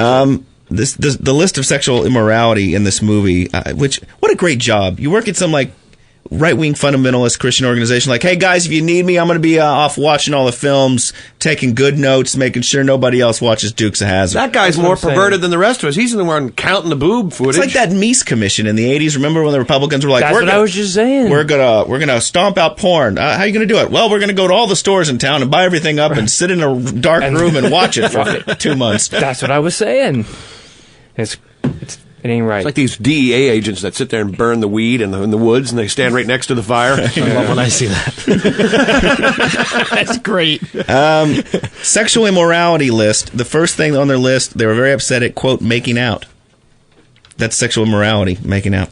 Dashing off for sex while daddy is gone. Making out in underwear was evidently in Dukes of Hazzard. Adult in underwear repeatedly. Crotch hit twice. I guess somebody got... What's wrong?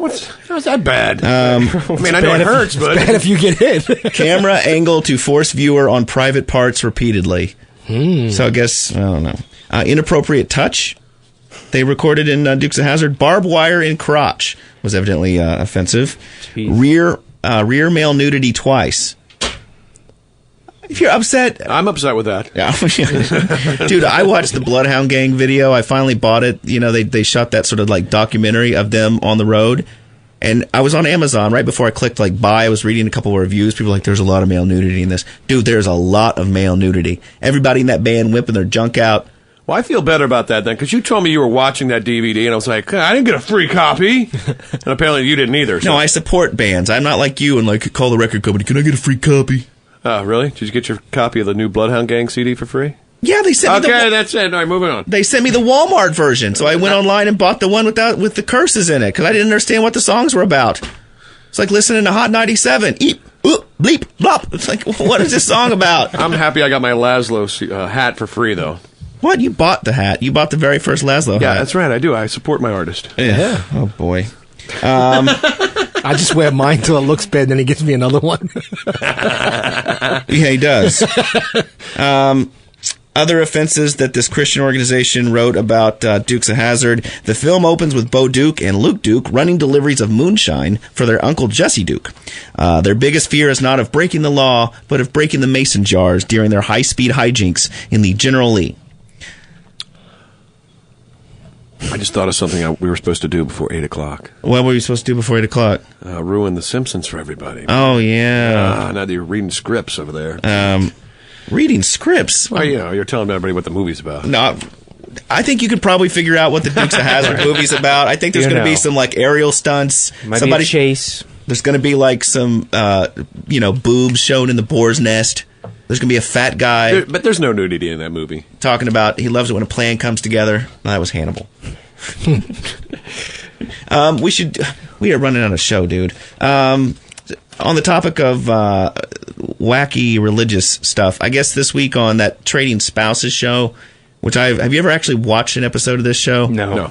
This is why I don't watch TV. And the best thing is when something crazy happens on TV, it shows up on the internet and you can just download the relevant parts anyway. I would love to see a celebrity version of that show, though. You know, all these celebrities that are breaking up. You got any examples? You know, like Nick Lachey, he's going to leave, you know. Right. Who do you put him with? Who's Nick Lachey? He's the guy who's married to Jessica Simpson, who you were just talking about. Wasn't he in a group and sync?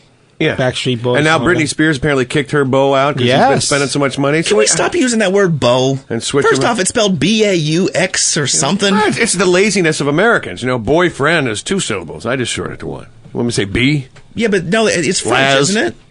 It's not the... But he's been out hanging out with other...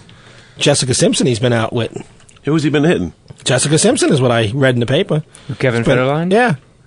Really? Yeah, he's been out with some clubs. Date that dude. He's been out with some clubs with her, yeah. So they're already doing celebrity trading spouses without us, but there's just no cameras on. So that's the premise of the show, is that they take 2 married people and then they switch off? Yeah, they switch. Like the woman goes and stays with another family and they swap the women. Is basically. Do they get to have relations? No. Oh, okay. It's not like Utah. It's, dude, Where the you know what? like Utah. I want to go to Utah and like shoot a documentary and go into this house where this guy's got like 8 wives and go, dude, it's got to be murder when all of their menstrual cycles, sync up and they're all like going ballistic. Do you think there's a possibility that all 8 of them are cycling at the same time? Yeah, that's how it happens. You know when chicks hang out with you end up doing it on the same track. Like those guys out in Utah, they have like 8 wives. They all have that time of the month at the exact same time. Oh, wow. Dude, that's when you stay at the Motel 6. He spends the whole week running to the convenience store to get sanitary napkins. Sanitary napkins. These napkins. I know. These napkins sure aren't sanitary. Sir, could you bring me another napkin? This one's a little bloody. How about Whitney Houston and Bobby Brown? They switched with Bill Gates and his wife. That would be cool. See, but I guess they got this crazy religious woman from Ponchatoula, Louisiana. Her name is Marguerite Perrin. And she says she can hear God and is in constant communication with him. The Perrin family are all strong believers of the Christian faith, following in the footsteps of their mother. Ooh, I think Brandon's calling in. Explain to them who Brandon is.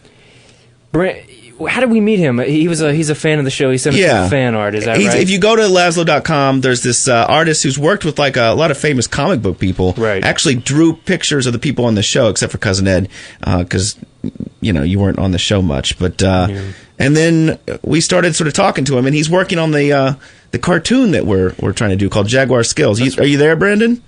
Hello, guys. There you are. All right. So, during the week, we're exchanging emails and we're talking about we're going to have this crutch show because, too often we talk about Reed Scooter and things like that. So we're going to try to get, find new things to talk about.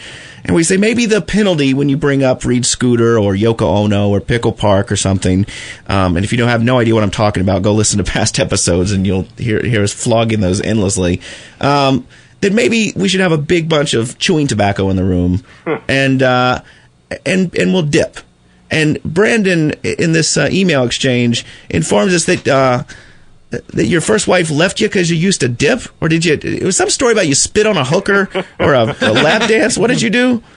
Well, the first wife didn't really like me dipping too much. It's not a pretty habit. Yeah, bitch. Yeah, she was kind of uptight, When you're banging her, you ever spit on her? No. Okay. No, I made sure not to do that, but. Yeah, that was just one of many problems we had, and this was all even before we got married, right? But you, like at your bachelor party, you like went to a strip club? Yeah. And met your second wife? Yeah. I'm... How did that work? She's grinding you, and you're like, I could do this for full time. Well, you know what? I was a good boy. I'd never really been to strip clubs. I'd never gotten a lap dance before. And you fell in love with her, didn't you? Dude, it was love at first grind, I guess. Been there. But I go in, the place was great. I'm like, wow, naked ladies, this is cool. And Christine was her stage name. She comes out on stage to a Godsmack song. And you're like, wow, so she's got a good taste in music. Great taste in music, so I'm digging that. And, she was my first lap dance ever. And, so things go along with the first marriage. We get married. So that was the bachelor party, and then you got married. Right. And to some other woman. Yeah. Right. But in the back of your mind was Godsmack. Right. And Christine, and I'm finding excuses to go back to the town where the club was, and I'll just pop in. And what is it, like another time zone away? That was a good 100 miles. Are you serious? Yeah. You're like, honey, I'm going to go get some milk. I'll be back in a day. I'll be back in 4 hours. So did you ever actually sneak out of the house and go to the strip club? Well, yeah, or when she was at work, I have a flexible schedule. Evidently. Yeah. So, God, I sound like such a creep, but... Hence the reason you're on the show. Exactly. Yeah, so, I'd go back there, and we'd hang out and talk, and, eventually started emailing and stuff like that, and, we went out a few times before, taking it all the way, I guess, and... Now, hold on a second, before you... took it all the way and decided to do it. Since we're talking like we're in 5th grade. I know. Well, FCC and all was that. this before you got divorced? No. Good. Yeah, I was leading a double life, man. Oh, so a double life that she's like, how come there's 8,000 miles on the car in the last week?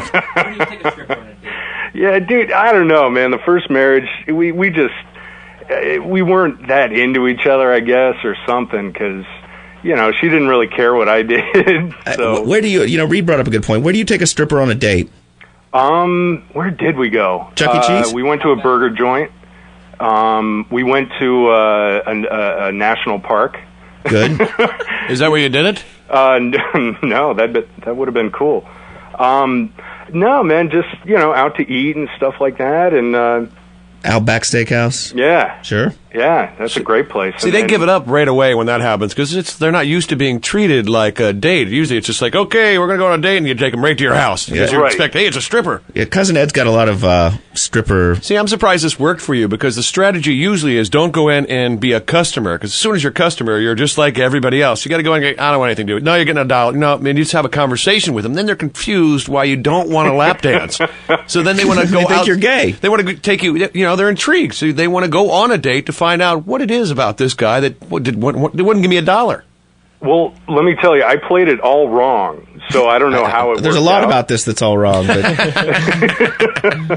but yeah, I'd go in as a customer, but we'd hang out and talk a while, and dude, it just, things kept going, and then we'd meet outside the club, and eventually hotel rooms.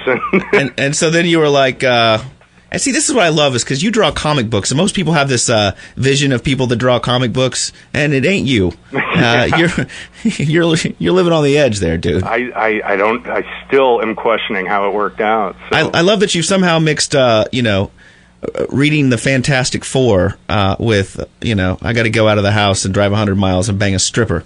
In the beginning, did you have to pay for the conversation too? No. No, that was all free. And so you divorced your wife and married the stripper? Pretty much, yeah. Well, we filed the papers, and a good 8 months before they were going to go through, my second wife to-be got pregnant with our first kid. Mm-hmm. Knocked up a stripper. Yeah. Yeah, baby. What's that? I said you knocked up a stripper. Yes, I did. What was Christine, the stripper's flaw, if I may ask? Because I know from experience that all strippers have some type of psychotic... She missing a leg? Right. they're all mentally unstable somewhere in that brain. Dude, you just called his wife mentally unstable. I'm just asking. What kind of animal are you? I'm asking. Does she have a quirk? Does she have a flaw? Yeah. She likes to clean too much. What? Yeah. OCD, that's me. It is almost an OCD, but that's it. I was waiting for the shoe to drop, right? And you have children? We have 2. Okay, and at what point do you tell them the story? Do they know? Oof. No, because they're only they're little. You know. Well, how little? 4 and 2. Oh, that's the perfect age. Yeah. Get out of the way now. Tell them. Tell them. How about I draw it as a comic? Here's what happened. Yeah. Right, I'd read that comic book. Why is Mommy on a pole? Why is there a stripper? Why is there a stripper pole in the kitchen? Daddy likes to keep. Was Daddy a fireman? One last question, Brandon, because we're running out of show. Do you still get lap dances? No. It's all good. And that's why you marry a stripper, because you think it's going to be like that forever, and it's not. Yeah, well, that's the way with all chicks, because like my buddy says that. My buddy Paul says that. It says that, his wife doesn't please him like she used to and be into it, doing it in the car or whatever, and he says it's false advertising. You got false advertising. I would call the Better Business Bureau. Yeah. Tell them that stripper's broken. Men do the same thing. As soon as I hooked up, I stopped going to the gym. There's no need to anymore. Brandon, thanks for calling in on the show. And how's the cartoon coming? It's coming, man. I'm going to work on it this week. Excellent. We're working on this Jaguar Skills cartoon that some of the audio portions are online, but it's actually going to be animated. And then we will make... millions of dollars. No money. How's the cartoon of Cousin Ed coming? Because I'm really not going to be accepted in this show until I see something.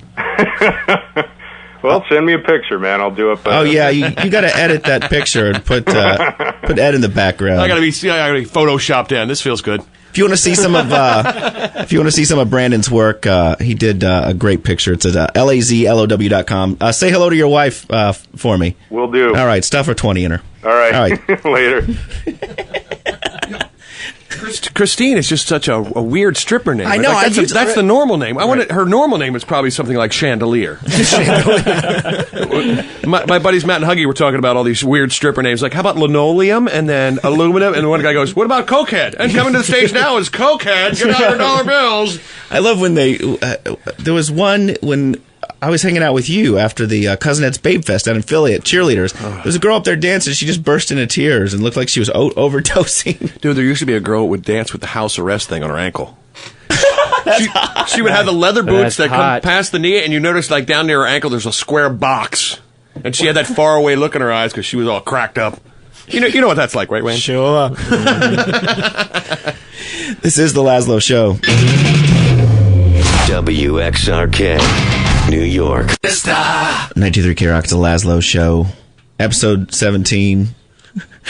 With Cousin Ed sitting in and raising his hand awkwardly. Because that was corn. Don't you remember when we met the bass player's sister here in New York at Hammerstein? Oh, that's true. We were outside, and we just thought she was like a regular listener, and you were busting on me because I was trying to pick her up. And you were like, "You got the lamest pickup lines ever." And then we found out, she goes, "By the way, I'm the bassist's sister." I'm like, "Oh, she was hot. She was incredible. Yeah." And then we were backstage, and I don't know. That's when we met Jenna Jameson, too. That was the dumbest thing ever. Like, he goes, Ed's like, "That's Jenna Jameson. I'm going to go over and talk to her." I'm like, "What are you going to say? Nice work?" Yeah. What do you say to her? Well, I've seen your last film. The lead singer Disturbed, I'm sitting there having a conversation with him, and all of a sudden I look over his shoulder, and I see this ass at the bar. And that's all I'm like, "Oh, my God, look at that girl." I recognize that. And she turned around, I'm like, "Oh, it's Jenna Jameson." And I had my mini disc with me, so I ran over there. I'm like, "Can you do a station ID?" And she's like, "I'm a little drunk right now. I don't think I can do that." And she's rubbing my leg. And then she goes, I said, "Well, I collect celebrity answering machine messages." She's like, "Oh, I'll do that." She wasn't drunk enough to do that. Whole time she's touching my leg, ran back to the hotel. I played it over and over and over again. Do you know that her parents actually go to some of her gigs? Isn't that weird? Like shoots? Yeah, and like autograph sessions. Just in general. It's just kind of creepy to me. When she does like stints at go-go bars and does autograph sessions, she'll take her top off and you get a picture of her with her topless. Pretty cool. No, it's not. It's pathetic. I think that's pretty cool. I know. Doesn't she only do girl stuff now? I read ever since she got married, she only has sex with her husband. Boy, that's God bless her. I know, that sounds so weird, isn't it? Really? That's so odd. Then why are people so into it? I don't see. I don't get her. I don't get Paris Hilton. Wait, Paris How do you not get Paris Hilton? Oh, I'm a liar. Wait, Paris Hilton's boyfriend, Stavros Niatros III, played a cruel joke on a homeless man. The Greek shipping heir and his entourage had left LA's Element Club the other night when they stopped for a bite at Burger King. Stavros offered a homeless man outside to dump a soda on himself for $100. Great. He's like the new jackass. He's like rich jackass. That's just not cool. Is there any other job in Greece besides shipping air? I know. It's like every single person that comes out of Greece is like... All I know is I want to go over there and be a shipping guy and get myself a boat and get laid. There's a lot of olives. Laid by some Hollywood whores. So we were, this show's gone like 800 different directions. We were talking about this crazy mom on Fox's Trading Spouses that says she can communicate with God, and she's a strong believer in the Christian faith. And so they put her into this family that is, kind of agnostic or whatever. And she meets him at the airport and says, "You look like Jesus, so I'm comfortable." That's what she says to one of the people in the family. And they have like a solstice party or something, and which freaks her out. And I guess have you heard the clip of her? She flipped out because she thinks the house is like full of dark things. You got to check this out. I want no money. I want nothing. I want my God and I want my family. She's tampering in dark-sided stuff. She keeps going on about dark-sided stuff. Sounds like Poltergeist, the movie. Star Wars or Darth Vader going to show up? You got the dark side. Dark-sided stuff. She's not a Christian. Oh my God. What church does she go to? And the producers are just licking their lips the whole time. Like, they set this thing up, Well, of course. That's why they put, this woman that's sort of like a fundamentalist in a house where people are reading their horoscopes. She's not a Christian. The entire house is dark-sided, too. Gargoyles, psychics. This is tainted. Gargoyle? Yeah, she starts just grabbing stuff and ripping it up. She says, that there's gargoyles and... astrology charts and things like that, which is, anything that's not godly is devil. Psychics! This is tainted. I don't want it. Whatever it is, it's tainted. Everything's ungodly.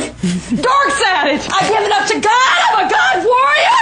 And I don't want... Did you hear that? She's a God warrior. Wasn't reality television sort of ungodly in general? What did she think was going to happen when she rolled on the show? That they were going to take her to a monastery? The best part is her new husband, the guy that it's like the husband and the kids, and then he's got this new wife, a crazy religious wife for a week. He walks in, she goes mental. Up to God, I'm a God warrior, and I don't want someone with tainted anything in beliefs doing anything with my family. I'm glad you're home. Get the hell out of my house. He's like, I'm glad you're home. He's got a gun. He's like, because I wanted to bone you. I've been working all damn kind of horny. Now that we've traded places. Right. I'm glad you're home. Get the hell out of my house. In Jesus' name, I pray. Get out! See, that's all you got to do, I guess, is say, get out. No, in Jesus' name I pray. Okay, we're gonna go there.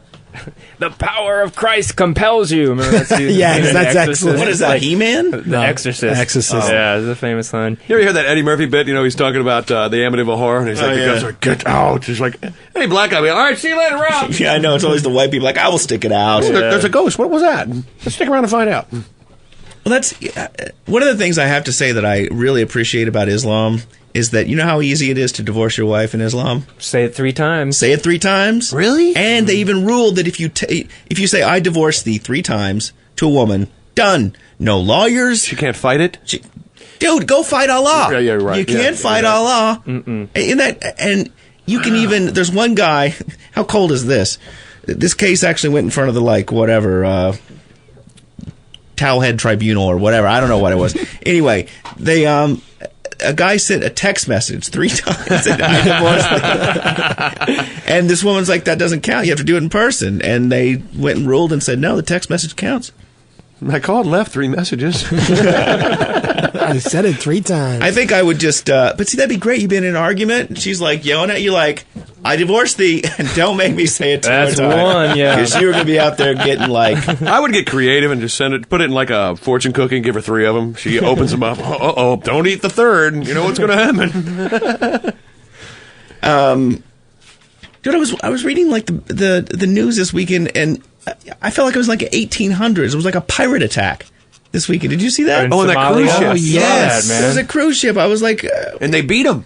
Yeah. I know. And then Captain Jack Sparrow came out. Oh, man. Wayne has seen that movie 20, 30 times. I love it. I have it on PSP. So wait, excellent movie. Wayne, you will not watch any of the Star Wars films, but you've seen Pirates of the Caribbean 20 or 30 He goes to bed. times. And actually, I even told Lazlow, the movie is fantastic for the first hour. When it turns into that ghost story fantasy, I kind of lose it, but I like the swashbuckler. It's based on a ride. But the effects are It's awesome. based on a ride. What ride? The Pirates of the Caribbean at Disney In Disney. World.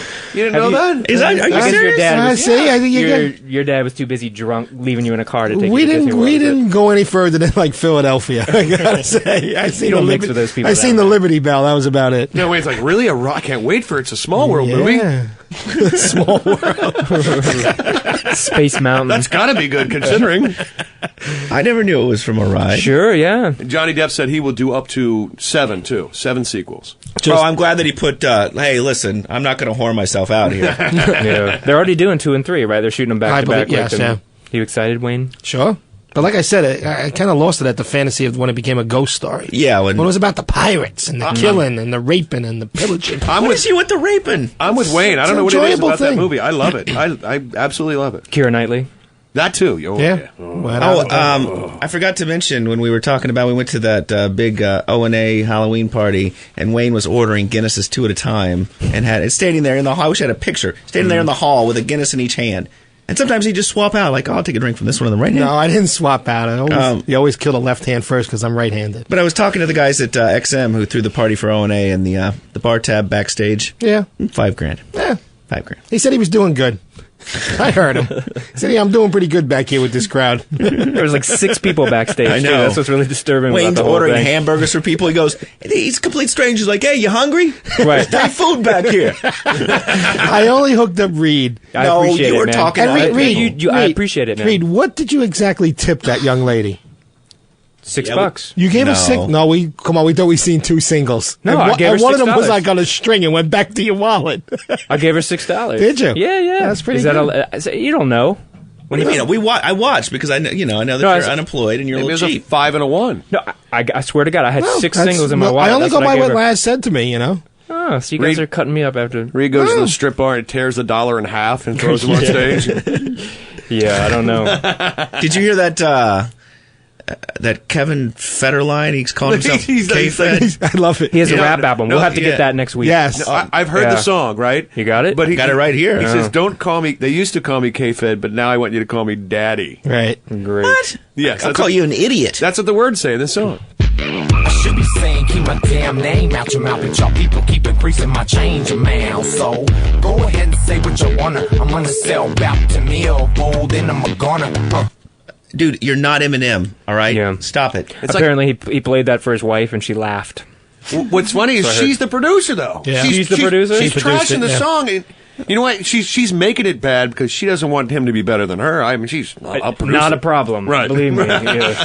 Get a job, and then that's your first start there. You can call me Daddy. I'm gonna sell back to me or fold, and I'm gonna. What? I know y'all wish you was in my position, cause I keep getting in situations that you wish you wasn't. No, I don't wish I was in your position because you're married to a cow and you're never getting laid again. Man, if I were a rapper, I would be super pissed off because for every jobless loser in the entire world, that seems to be the default career. It's like, well, I don't have nothing to do. I'm gonna make an album. Like Paris Hilton is making an album. Kevin Are you Federline is serious? making an album. Yep. Dude, Paris Hilton has been making an album since like 1987.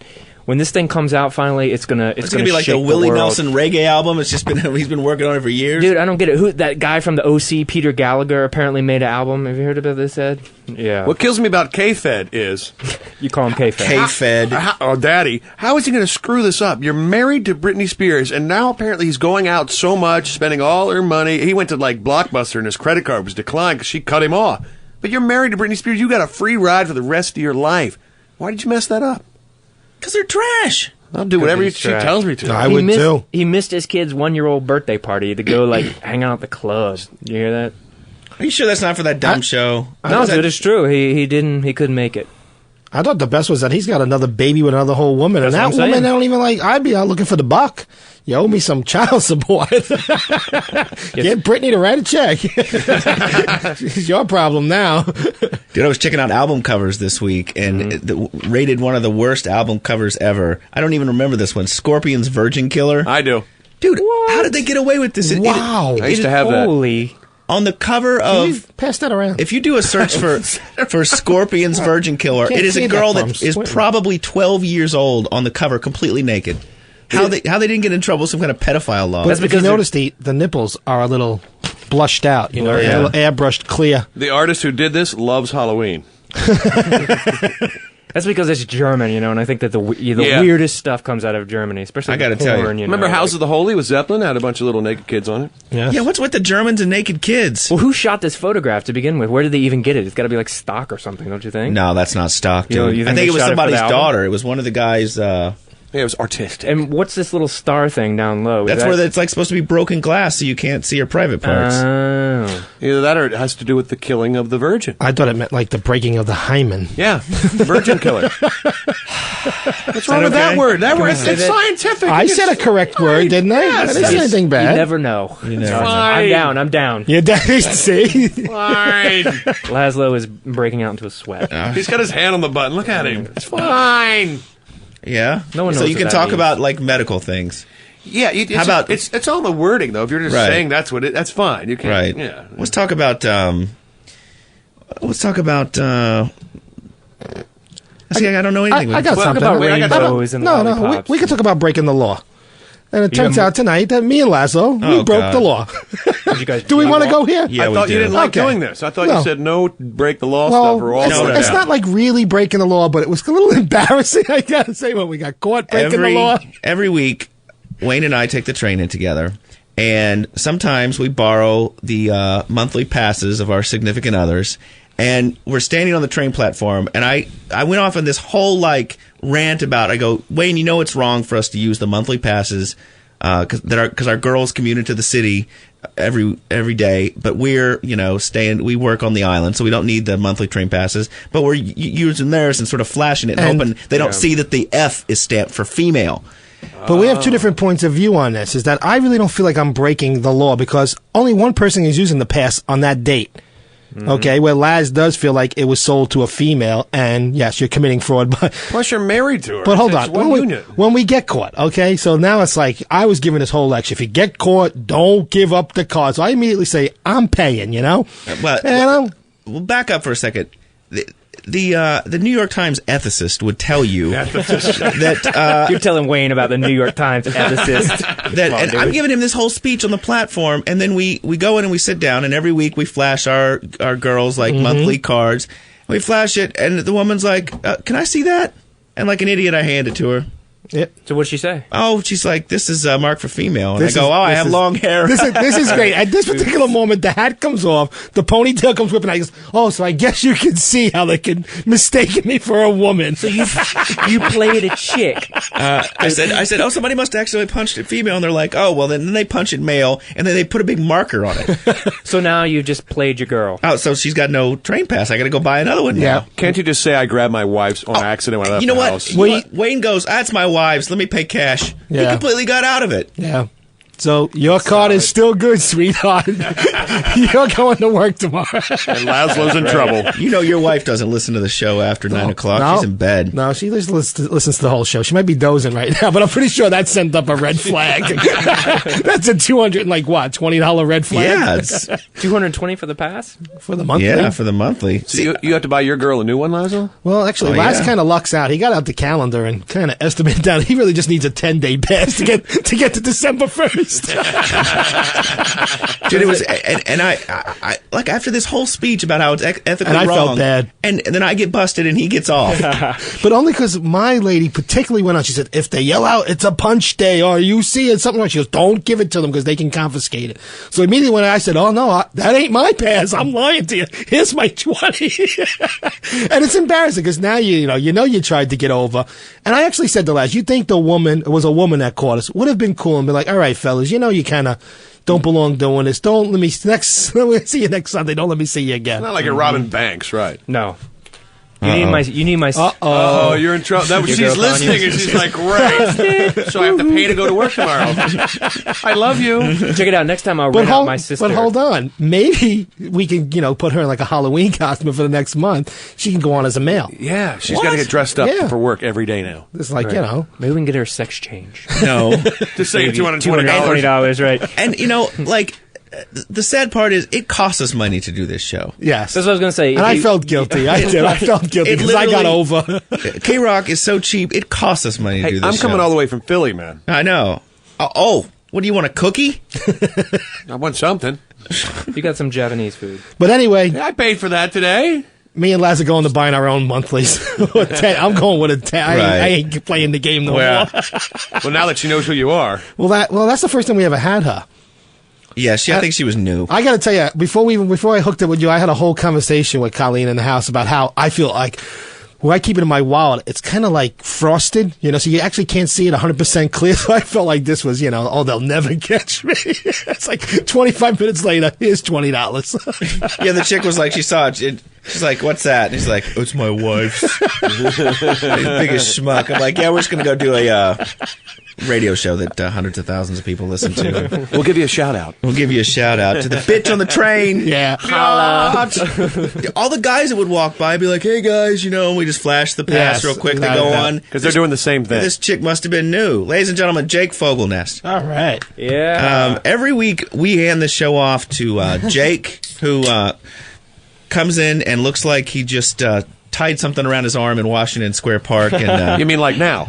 Stuck a needle. Yeah, look all right. No, he looks good right now. Well, the thing is, we're not on TV. Who gets dressed up to? If you don't have a job, you need to put a suit and tie on for. I'm not in the Strokes. I'm not trying to impress anybody. Right. So I've come in pajamas before. It doesn't matter. And then when it was announced on Stern that they were switching the station to talk, he came in a suit. He rolled out. Berserk. He went berserk. He rolled out of bed, got into a cab. Were you wearing your pajamas? I had slept in a T-shirt that says "You're fired," like an apprentice T-shirt. Like you knew what was happening. It couldn't have been more perfect. Wow. And I did. I kind of put some deodorant on, splashed some water in my face, and just got in a cab. I went totally insane. I've never done anything like that in my life. What shirt did you wear to sleep the next night? I would have made one up. You're rich. All right. I'm still not getting laid ever. So you got in a cab and you came to the Stern show and I just didn't. And know then what you just walked in and said, "This is an outrage." Well, what happened was I just started thinking about they announced with David Lee Roth being on the show that all these stations, including K-Rock, are going to switch to this format, free FM. Which Cousin Ed is already got his own show.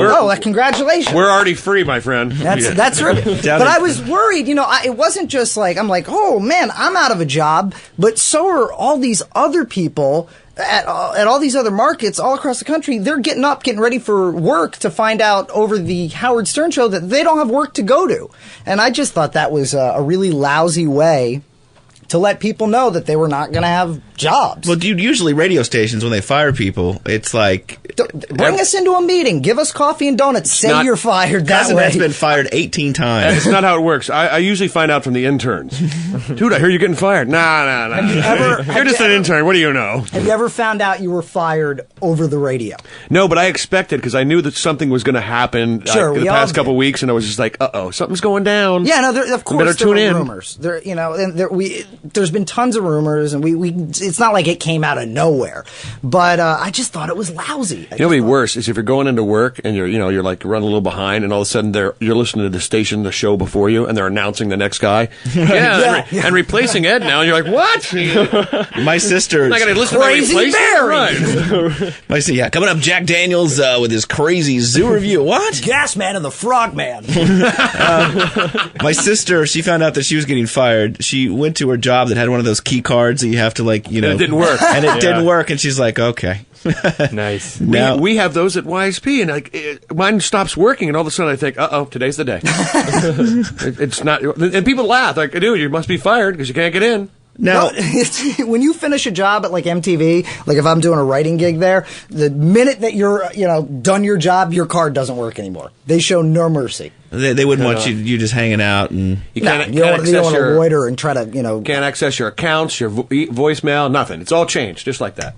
Yeah, they shut it down. But why are you still working for the man then, Jake? You gotta drop a match in this place and just roll out. I'm doing baby. The Quiet Storm at 10 o'clock. What's that? It's nothing but soulful songs from the 80s by predominantly R&B artists. Good. Halloween, I played 70s soft rock. What are they going to do? Fire me? Did you really? Yeah. Did you? Are you serious? Yeah. Nice. You played played 70s soft rock? Yeah. Did you get a lot of calls of people like, what is this crap? People were furious. Yeah. Jake, I just wanted to do something really scary on Halloween. Like, what? Oh, fat goth chicks in the village, big deal. Here's something really scary. Here's Asia. Heat of the moment. Did you get a phone call? Did they say, like, dude, what's up with this? No, nothing. I got plenty of phone calls. Did the strobe light, when that means the boss is calling, the hotline flash? No, that did not go off. Wow. Dude. They're scared of you, man. You took the power back. Good for you. You're a rebel. I'm just a jerk, I guess. You're like Wayne. You put a packet and a half of hot chocolate in your cup, man. Yeah. Let's just invite somebody in off the street to just do whatever they want. Walk on here. the line. So, and what are you playing tonight? What's tonight? I don't know. Whatever's on the playlist. I don't care. It's Sunday night. I want to get home as soon as possible to watch, Desperate Housewives and that crap. I don't have much of a life, Lazlow. I see. And so you went on Stern and you were ranting against Tom Chiasano. No, I wasn't ranting. Get on the against mic. Tom. I'm sorry, dude. I wasn't ranting. Yeah, you work here. I wasn't ranting necessarily against Tom. I knew that this thing was bigger than Tom. I just wanted to put a human face to the situation that people were being laid off. And I understand that companies lay people off all the time. It's a part of business. I heard that they found a junkie in India to do your job. More power to, Sabib Hello, or I am whatever. Jake Fuga Booga. How are you? I can fix your Dell computer and play all of your favorite rock hits. Lazlow seems to be obsessed with the drug problem I had when I was 11. I don't know why. 11? Well, he's only 12. I did have a drug problem when I was 11. I'm now 15. It's over. Jake, I was reading, I went to his website. What is your website? It's jakefogelnest.com. Good luck spelling that. And you had like a TV show when you were 16? Yes. On public access. Yeah. And I was reading all the people that you had on your show. I was like, dude, you were like a star at 16, and now you're like some schmuck DJ at K-Rock getting fired. You're gonna be like doing security with Emmanuel Lewis. No, we just did a pilot for MTV called 10 Years Later, which is a show about how I used to have a show when I was a kid on MTV, and it's a half-hour comedy, and it's really funny. I swear to God, it's not a bit. It's a show about how you used to have a show. And I get the ill-conceived idea that what's missing from my life today is I need to bring the show back. So it's like one of those, where is he now? Yeah, but it's completely fake. Like, we wrote it. It's documentary style. It's like The Office. So you're saying it's like the 50 Cent movie. It's 75% true. It's 75% true. Do you get shot in the mouth? No, but I do sleep with some homeless chicks. You've been listening to the show. I have. I listened to you guys all night. That's almost a crutch. It is almost a crutch. Here's 30 seconds. Go. No, Sarah Silverman has an adopted Asian boy in the pilot, and I'm the babysitter, because that's the best gig I can get in the entertainment industry, is being a babysitter. And I go out to the playground. I bring home the wrong Asian boy. For a minute, she's not sure if I've brought. Then she realizes, no, this is not my. I get fired, and that sets me on a course that something's missing from my life. I need to bring my old show back. So, and this is going to be on MTV? No, it didn't get picked up. We just made a fantastic pilot. So fired twice. Is Yeah, what you're saying. I've been fired a lot this year. I've been fired a lot. Well, you were fired before you were even hired, I guess. Sounds like. So what are you going to do? Do you know when the whole radio gig is up? I've already had several meetings last week. Radio Meetings. stuff or TV stuff? Well, maybe instead of coming in I'm here, not worried about me. I'll be okay. I'll be okay. I just think all these other people here are really talented. It's market number one for God's sakes. Let's get some people some jobs. So you want to have like a career fair or something? Yeah, I'd like to have a job fair. I think that'd be fantastic. Well, we'll set it up in my apartment. You just have to take your shirt off, and we'll talk about our new employment opportunities. Shirt off? Yeah. You got a problem with taking your shirt off, coming to my basement apartment? In front of other men? If you're Wayne. You want Wayne? Wayne have plans at 2 a.m. So. That's right. There's a lot of homeless chicks in this city. No, I don't know about a job fair. I just think that, I'm not worried. It's a bummer. Change can be scary, but everybody's going to land on their feet. And it sounds like you already have. You've got. Oh, no, I don't have a job yet. If anybody knows But you just said you had some meetings. I've had meetings this week. Well, dude, I've had meetings too, but they usually went like this. A nice PowerPoint presentation. Get out. Right. I don't know how to use PowerPoint, so it sounds like your meetings went better. We're going to take our show to the Hot 9-7. Right. They've been really sniffing around. We're supposed to have a meeting on Tuesday. Wait, didn't somebody want panties? Panties. He's got panties. Oh God. Dear God. Did you get him out of a vending machine in Japan? Why? Jake, why did you bring up... Jake, this might have to hang somebody, up here. when I was on the phone, somebody said bring panties. So. Wayne, why did you tell Jake to bring panties? Whose are those? It has to be displayed. And whose are these? These ain't your mother's, right? some girl that I was with. Sniff them. Like that would make a difference to you, Wayne, right? Dude, make him sniff them. See if they're his mom's. He's got to sniff them? Jake, sniff get in there. How about can you run to the men's room and put them on and come back? No. So only at bars. Those are. So Jake Fogelnest is he'll be on it in 30 minutes. When Jake got on the morning when he got all that on Howard, I got to say, I'm a carpenter and I work, and I was actually out on a coffee run by myself, and I actually had to stay in the car for like 45 minutes to listen to you, and you made me tear up because I felt sorry for you. Oh, you didn't tell me about the tear up part. Well, Jake's the only one here at K-Rock that I really kind of can put a face to. You know? guys hug now. No, we don't need the hug.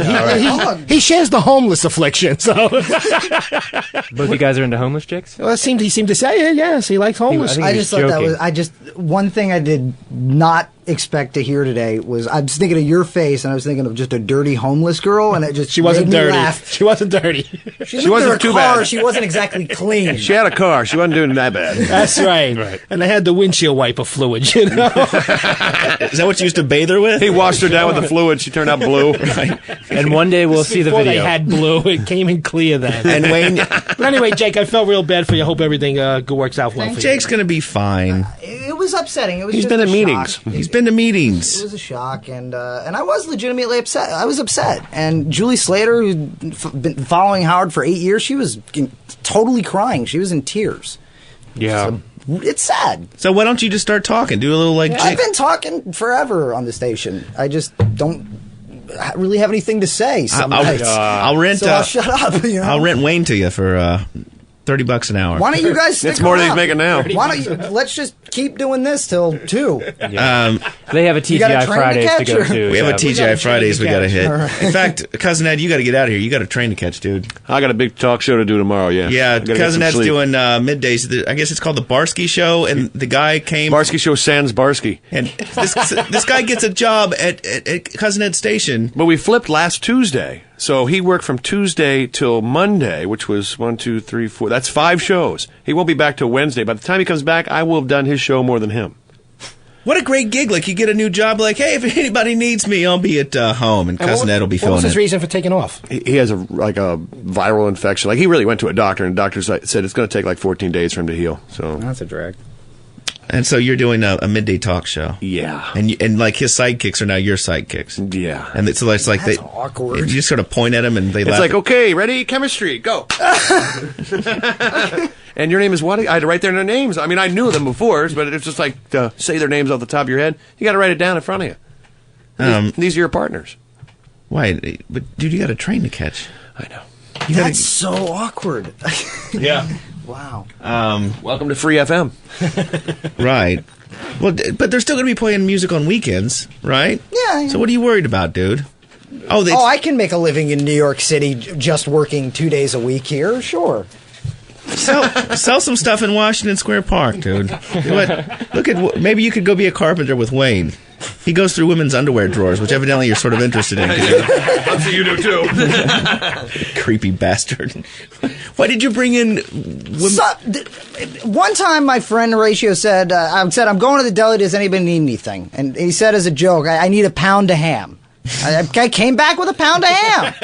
And because you called into our show when we were in commercials. Because I wasn't sure if I was on tonight. And I guess, what did you yell on the phone, Wayne? I can't remember what I yelled, but Jake Evidently- delivered. That's what I evidently you- yelled. Bring panties. Someone yelled, bring panties. I looked around the house. I could only find a bra. Jake, if you could call in from now on at the 7 o'clock hour every week before you get here. Bring hash. We're going to take a quick break so Cousin Ed can clean up his various effects. We'll be back. 93 K-Rock, it is the Lazlow Show. Episode 17 is winding down, and we had a bunch of stuff that we were going to play last week, and we didn't, and then we had a bunch of stuff we were going to play this week, and we didn't. We're running out of show, and Cousin Ed is running for the train because he has to go back to Philly, and I can't make a joke about his girlfriend because we said we weren't going to do that on this show. But sitting in for Cousin Ed is Jake Fogelnest. What is that? What kind of name is that? Are you a Viking? Vogelnest is German and Jewish. Really? So do you hate yourself each night? Or Yeah, it has nothing to do with my ethnicity as much as just my actual life. It means bird's nest in German. Really? Yeah. That's hard, man. You're coming strong. Yeah. It's a really lame last name. It means bird's nest? Yeah, Is bird's that- nest. It does, actually. Hence the hair. Yeah. Yeah, cool. So how did you ever get a show at 6? Like, you're like, oh, this is old news, but I lived in the Midwest and wasn't hip to New York City things. How did you want the whole story? How did you get a show when you were 16 years old that you shot in your room? Did you have like bop pictures or? I moved from Philadelphia, where I was a loyal YSB listener, when I was 13 years old. No, I really was. It was Stern. So I moved from Philly when I was 13, and I was miserable about moving to New York City. I just thought my life was going to end. I was leaving all my friends. My dad had lived here since '85, so I used to visit him every weekend. So I knew New York pretty well. But this was like full-time living in New York, and I said, I will move to New York City, but only if you will let me get my own cable access TV show. And my parents were like, yeah, whatever. So I get this little cable access TV show. I shoot it on a camcorder in my bedroom. And it cult phenomenon overnight. The Beastie Boys are watching it, and Thurston Moore from Sonic Youth, and it just becomes this strange, bizarre cult phenomenon in New York City. Me in my bedroom, sarcastic, talking about pop culture, showing videos I like, talking about people I don't like at school. It's just a goofy show. Next thing you know, it's on MTV. MTV thought, hey, this is a good show. Let's give the kid a show. Then I developed a horrible addiction to heroin, and it went down the toilet. Really? Yeah. That's all of our stories, Jake. That's the Square TV story. Is this? I'm supposed to play that music, the behind the music sounder or whatever. Yeah. It's like, and everything was going well, and then it went terribly wrong. Right. Now, explain this to me, because you see this all the time. People become successful, and they're like, you know what? Now may be the time for the smack. Yeah. Make life a little better. Was it the stress? No, you know what it was? It was the wrong girl going out with an older chick. Which was cool when you were 16. It was just fell in with the wrong crowd, and I'm just happy I was able to bounce out of it. How old was she? She was 24 and I was 15. That's 16. hot. Yeah, it was Mrs. Robinson. Yeah. So how much MTV picked up your show and ran it? Yeah, it was like the full season on MTV. Good money? No, it's MTV. MTV, dude. No, Pay you I just did a show for another thing for him. No, the money's never good there. There's that guy. He's on MTV too now. I think he's ripping you off. Have you seen that guy? Oh no, Andy Milanakis. He's a friend of mine. Really? Well, I met Andy in a bar. This 9-year-old was smoking cigarettes and drinking. And 9 years old? He's not 9 years old. The thing about Andy Milanakis, he looks 9 years old, but he's actually almost 30 now. He has that Webster disease, right? Where he looks a lot younger. Yeah, that's what it is. It's like it's some exactly Webster. Yeah. That's what Webster. It's Webster-itis. I don't. Yeah. There's no dying sitcom he could come on like, oh look, it's the cute little kid. He couldn't hang out with Michael Jackson, huh? I don't think anybody should hang out with Michael Jackson at this point. That guy's a bozo. Was he ever in your bedroom on the show? No, just Gilbert Gottfried. Oh God. No, I never met. You really had Gilbert Gottfried in your bedroom? Yeah, when I ran up to Stern in some bizarre rage on Tuesday, Gilbert was there, and I've seen him from time to time, and he didn't get to plug his DVD once. So I'd like to promote Gilbert Gottfried's Dirty Jokes DVD. No, he did the pilot. We had great guests. I don't know. Wait, get to the point where Gilbert Gottfried's in your bedroom. Right, so are you just chilling at home and it's like the buzzer's like, yeah, hey, it's who Gilbert. Is it? Yeah, oh, come it's on. the Wu-Tang Clan. Come on up, Wu-Tang Clan. My mom came home one day. The Wu-Tang Clan were there. Cypress Hill have a trailer downstairs in front of my apartment building. Smoke of weed coming out everywhere. I'm smacked up in the bathroom. It was a fantastic couple of weeks. Wow. Wow. Yeah. And then I got a job here. And that kind of like dragged you. And so now you're afraid you might go back on the smack because you're... No, I haven't touched it. How about the meth? April. Meth is that's just, I got to get through the day. No, Nice crutch. Crutch. All I right, didn't realize we have to that- punish him. We have to go silent for 30 minutes. And let it, or 30 30 seconds, minutes? 30 seconds. 30 minutes. So I didn't really realize that one was on the list because no one really gave me a copy of what I should talk about. Well, we what I said can't it talk several about. times. Yeah, but I need it like in front of me, posted. You know what? If you need to replace, like, because everyone always makes jokes about smoking crack, or you know, that guy's weed. Use angel dust. Because nobody ever talks about angel dust. And I had angel dust experiences too. And it's just Really? Mm-hmm. What'd you do? The park that I came from in Ridgewood, Queens, was actually known as the dust capital of America. You must be so proud. Oh, well. Romantic moments with Big Wayne. What used to be kind of great was, like, you know, these guys would pull up with their cars and double park to run into the park to score from a dealer. And me and my friends would jump in their car with their chicks in it and drive away. And now you think they were going to come back to your neighborhood to score? No. You know, we were anti. We were not against the dust being sold in our park. But you would steal their girlfriends? No, we would steal their cars because they would be stupid enough to leave them double parked with the motors running and their girlfriends in there. So what do you say when you get in the car and You drive away? 2 blocks, you tell them you got one choice. Either you jump out of the next stop sign or you're in for a long ride. Was there ever any of the Stockholm Syndrome when they developed a crush on their No, kidnapper? no, I don't think so, no. But it's amazing you mentioned that angel dust. Have you ever smoked? No. No, not on purpose. I thought you were asking Reed. I was like, dude, Reed drinks caffeinated Coke and like freaks out. I don't even do that. It's a serious drug, without a doubt. I've never heard otherwise, actually. No. Yeah, there's been no contrary report saying, you know what, angel dust is okay for you. It's got a lot of vitamin B. No. But it was amazing stories. You know, these people would come around, you know, and, you know, again, it's just like crack. When people come to cop, they're worried about getting busted. So they're not buying a daily 1 hour supply. They're there for, you know, a night's event or a couple of days. So they're there buying $100, $200, $300. If you didn't mug them, you took their car. And then wait, why are you mugging people? Because you didn't want them to come into. It kind of, you know, gave a bad name to the area that we hung out. You were like the Minutemen down in Texas, man. You was like frontier justice. There's a crazy in Queens. logic to it. It's like it was okay to sell weed, but it wasn't cool to sell angel dust. I hear you. And mescaline was a big thing back in my day. It was cool to sell that.